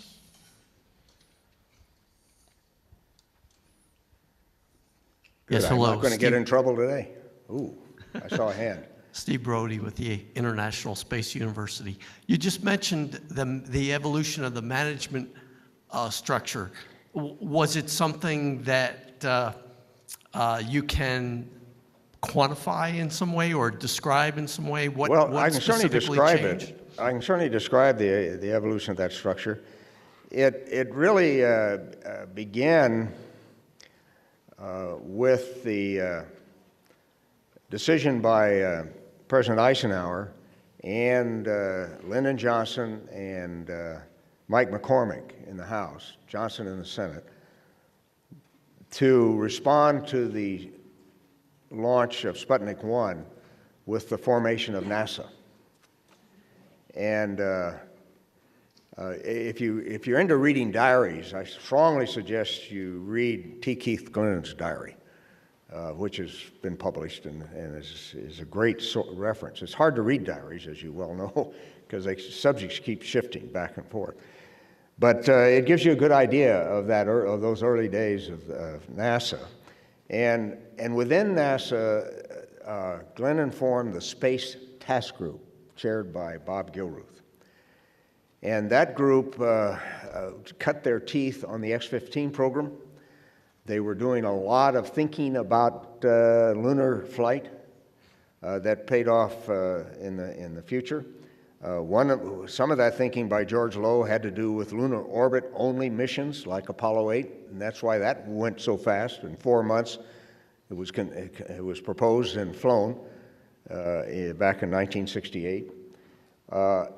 And also, there was a willingness to make mistakes and to learn from your mistakes. Everybody was taking risks, and if the risks proved too much, you learn from that experience. I think the final major learning episode was the fire at the Cape, the Apollo 1 or 204 fire, depending on who you are and how you think of it. And that, I think, was the final major maturation event of the NASA management. And from then on, it was pretty clear things were going to move very fast, very quickly. And for example, in 1968, early 1968, there were 2 major problems that arose. One had to do with pogo or fluid vibration in the Saturn V that had been launched. I think it was mission was Saturn was Apollo was 6, I think. It was anyway. That problem was of concern, and also the lunar module was about 6 months behind schedule in being ready for flight, and that triggered George Low to propose the Apollo 8 mission in order to keep the momentum going and keep everybody focused on what the real job was going to be, and that is landing on the moon. All of that tended to mature the organization, but I don't think it could have happened without it being a very young organization. There's another group or another organization that evolved about the same time without nearly the publicity, of course, and that's the nuclear Navy. And it has stayed young, so you can do that. It is still a very, the average age doesn't change within the nuclear Navy, just because of the policies they put into place and the management techniques they have to keep us safe with that effort. So I don't know whether that answers your question or not, but it was an evolutionary thing. But a lot of it goes back to Gilruth and Kraft and Lowe and Faget and people like that cutting their teeth on the X-15 program and learning how to manage complex programs early on. And then that management system just evolved to get increasingly complex and increasingly large. But it also helped for James Webb, Kennedy's administrator, to have told Congress that the Apollo program, to accomplish the goal of putting a man on the moon and returning him safely to Earth, would cost $16 billion. Well, that's about what it cost, but his engineers had estimated about $8 billion. So Webb had doubled that amount, so we had 100% management reserve to deal with the unknown unknowns. And if you don't have those management reserves to deal with the unknown unknowns, it doesn't make any difference how old your agency is. Milestones are going to slip. And we've seen that far too often in government programs today and industry programs. It happens there as well. You have to have the reserves in order to deal with those unknown unknowns that are invariably going to come up. And so if I were going to rebuild NASA, two things I would add to it, and I try to get Congress to add to it, and one is that a guaranteed management reserve at some level. I think probably 30% is a good one now because we know so much more. And that you give me a way in which I can keep this agency young. Sustainability is meaningless unless you can keep the agency young. Sorry. I talked to you all about that once before. So. Sir. I'm one of those who was privileged to see you launched at night in 1972. How was it? I'm glad to see you got down safely. So am I. Of course, NASA was paying for all that and supervising all that at the time, and now we see these various private companies, and even recently a crash close to the moon from the Israeli private company. They did a remarkable job, first time out, remarkable job, yeah. So could the private companies maintain themselves if there should be a bad accident? And my second part is, when we get a TV broadcast from a Chinese astronaut on the moon, is that going to wake up the American Congress to provide the funds that NASA and these other companies need? Well, in answer to your last question, I have no idea. I thought they would, things that have happened in the past several decades, I thought would have awakened everybody long before this, that we are in a very serious geopolitical battle, and space is going to be, again, a major player in that battle. Scott Pace alluded to that a little bit earlier. But I think that's been obvious for 20 years. and that we should recognize it. Somehow Congress seems to worry about other things rather than that particular aspect of national security. I cannot tell you for any given company, since I'm not on the board of directors of any of these companies anymore, whether they can stand a serious accident, particularly one that involves human beings. It just depends whether they have made their business case to their shareholders and that they can sustain the capital investment necessary in order to press on. To some degree, that's like having a management reserve, but you have to be very honest with your shareholders, honest with your directors, have good management team, and I think they can. You know, the fact that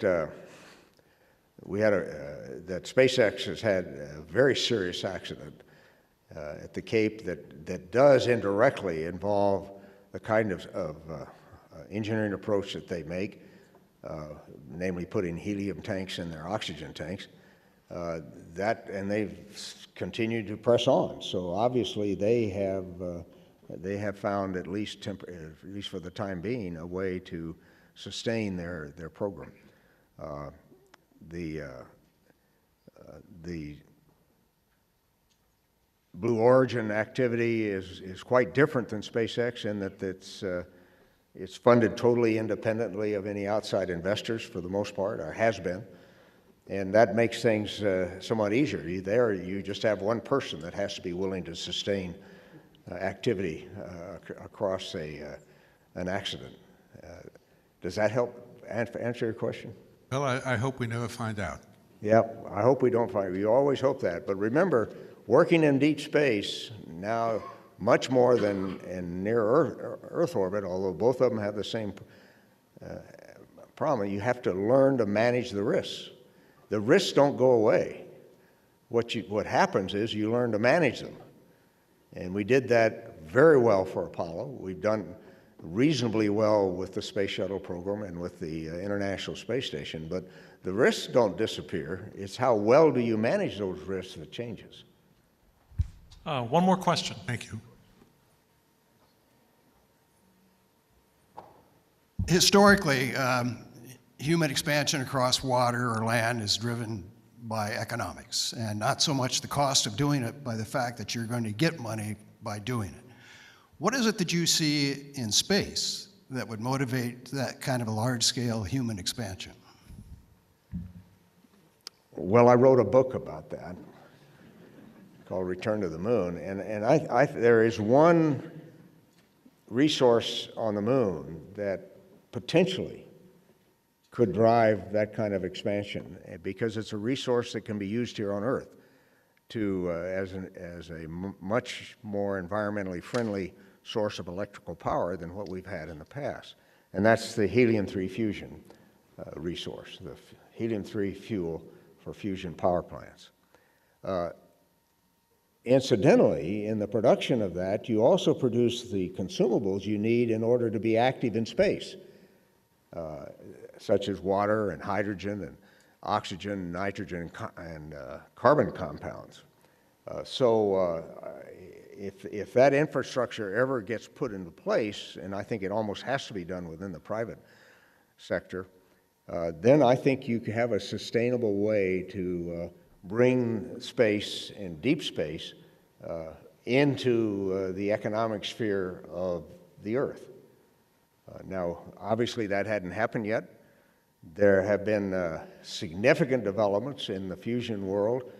Again, within the private sector, I don't expect the fusion projects that governments are funding to be ever successful as a commercial venture. The tokamak technology and the neutrons produced by DT fusion just make that almost a non-starter from a commercial point of view. It's interesting physics, but I think it's a non-starter for commercial activities, whereas helium-3, because it even fused with deuterium, produces protons, positively charged particles, and alpha particles, hydrogen, helium ions, then you can go to direct conversion, so you don't have the nuclear waste issues. as well as it becomes much simpler technology based. Still complex, but much simpler. Now, the private sector, some of you are aware of some public announcements that were made by a company called TriAlpha, now TAE. They've been working on another type of fusion, but the technology base is relevant to helium-3 fusion. And if that technology base is developed, then maybe we're going to see something. But again, it looks like it's going to take the private sector, and probably should take the private sector. I would be a great advocate of that, to make something like that happen, to really give us a sustainable economic presence in space. With that, I guess you want me to shut up. So, let's thank Dr. Schmidt again, please. Thank you.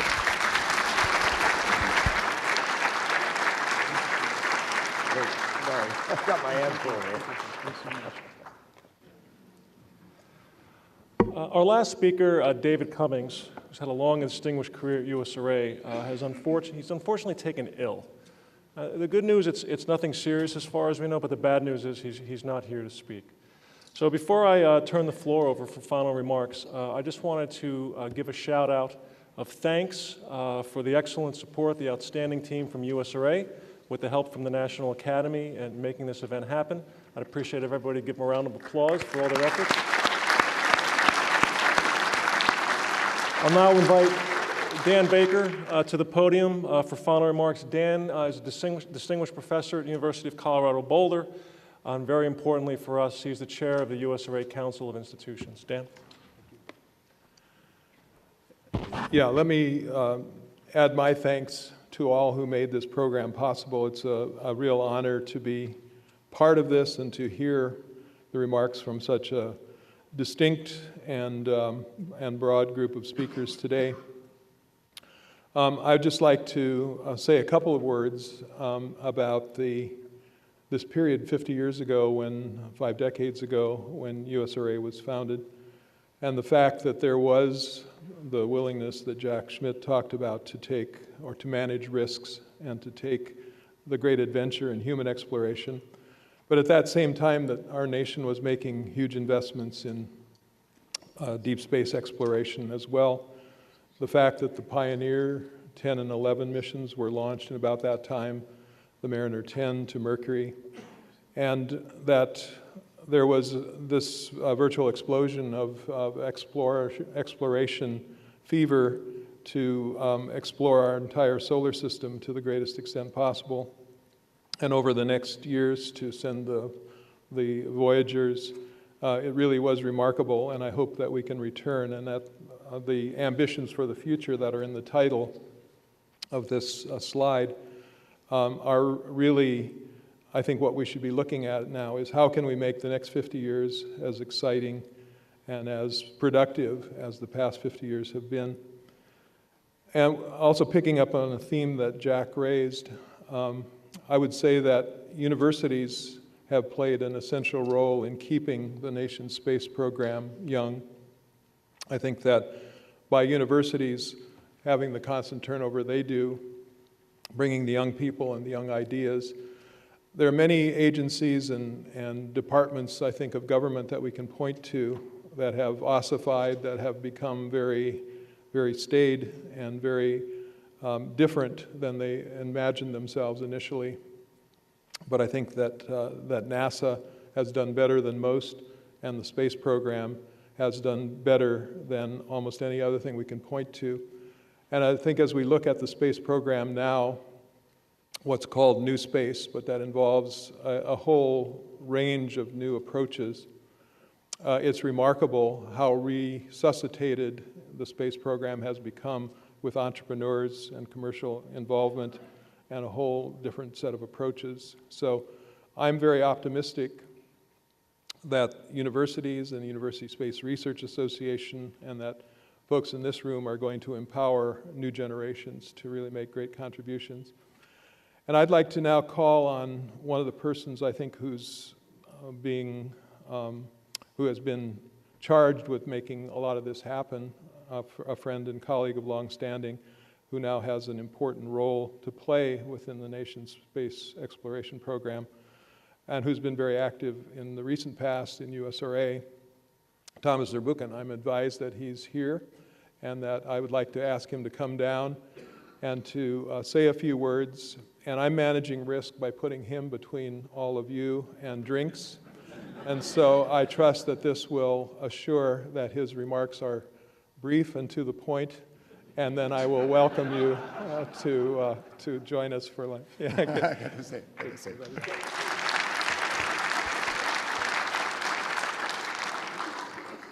So happy anniversary, USRA. Needless to say, I'm really excited for the organization, but everybody who's been affected by USRA in a direct fashion. Most of them are not here. Students at universities, civil servants who have worked with USRA, contractors who have been hired by USRA to really create that interface, that set of interfaces that is relevant and important as we break new ground, go beyond what we have done before. I, of course, as was mentioned by Dan, part of USRA. I actually had the job that you have right now, and I was really glad to do so. Many things that were thought about are part of our program now. We have an initiative of small spacecraft, and have changed our hosting policies on launches that we have in science. In every case, we carry along ESPA rings that can carry small spacecraft into space. That's very much ideas that in part were pushed by USRA and its stakeholders. So needless to say, we are excited for what's happening here, but especially excited for what's happening in the future. Every once in a while, I visit universities, I visit NASA centers, and one of the activities that I've done is that in all cases, I ask for 1 hour with either early career faculty or with grad students. And that's a simple reason. And the simple reason is to create excellence over the time frame we're thinking about. Those people are more relevant than the ones that happen to meet in the hours before. As much as I love meeting deans and presidents, distinguished faculty like Dan and others, it's the grad students, it's the postdocs, it's the early career professors and scientists that are out there, shoulder to the wheel and innovating beyond what we have thought of before. I consider it my task, our task at NASA, to empower those. In fact, I just spent 2 hours thinking through the technology investments from that point of view, from the point of view of how we actually bring forward new ways of opening up opportunities for science. Yes, we want to leave low Earth orbit with our astronauts. We're proud of the legacy that was achieved, the international collaborations that have enabled us to learn about staying in space for long duration. We're proud of the legacy that we came from 50 years ago. Like the majority of people on Earth today, I have no recollection of the Apollo program. I was too young. And I do not remember a single moment where humans stood at the surface of the moon. I've watched all the movies and read the books, including yours, sir. So I love thinking of that. But what I and many of my colleagues at NASA have committed to is creating the future as we go forward. What are the elements of that future? It's a future of partnership. It's a future of partnership that I just mentioned involves the university community in a direct fashion because we need the best talent. The talent at the youth, at the vitality that have been very much at the core of what made Apollo Apollo. It's hard to imagine a different Apollo than the kind of workforce that was described here.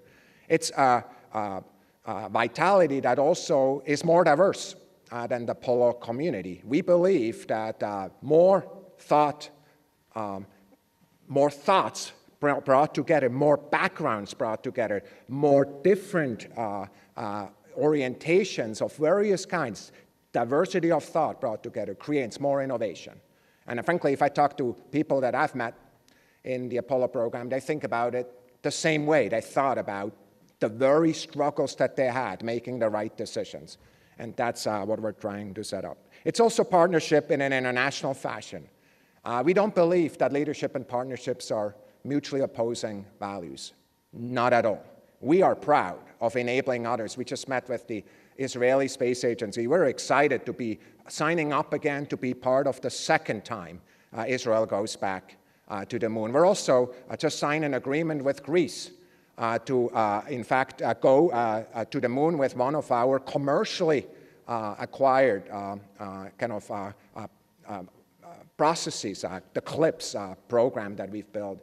That kind of program will get Greece to the surface of the moon.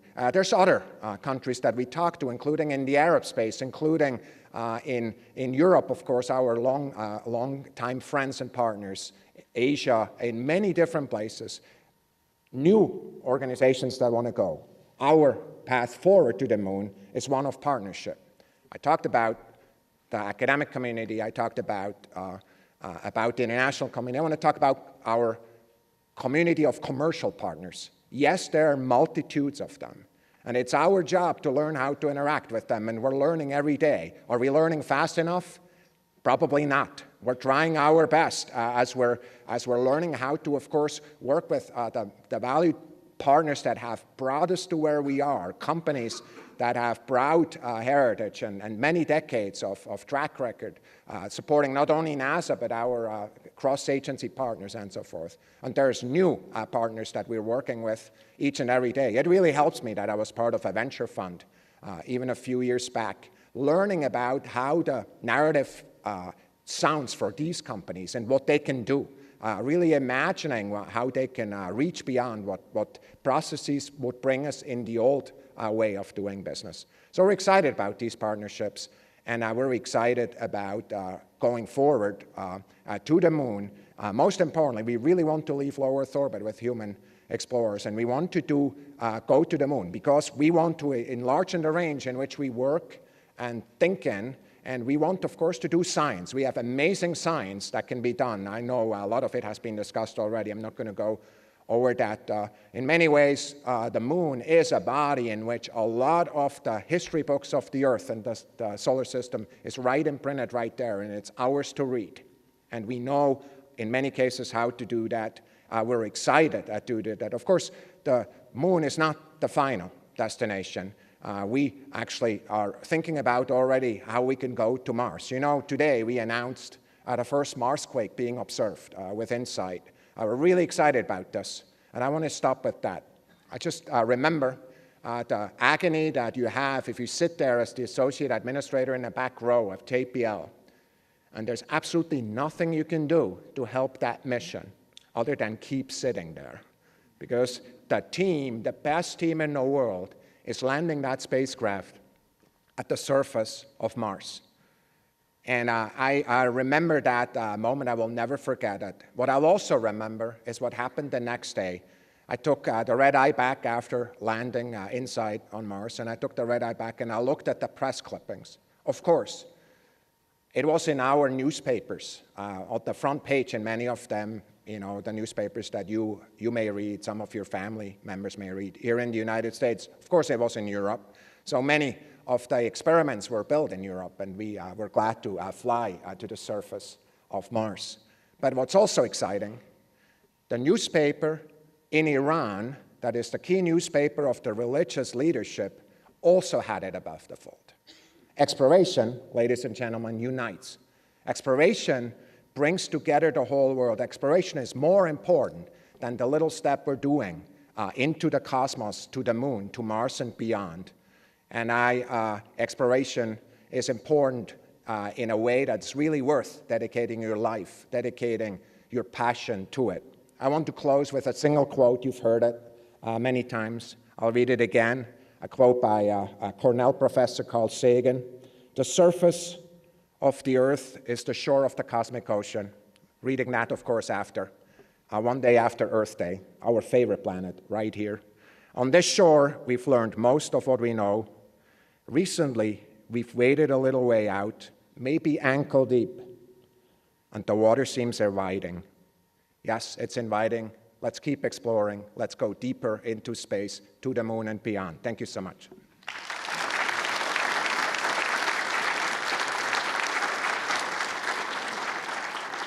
With those inspirational words, I invite everyone to go out and have witnessed the cake cutting. I believe there's going to be a cake cutting have some drinks, and let's talk about what we've learned here today. Thank you very much.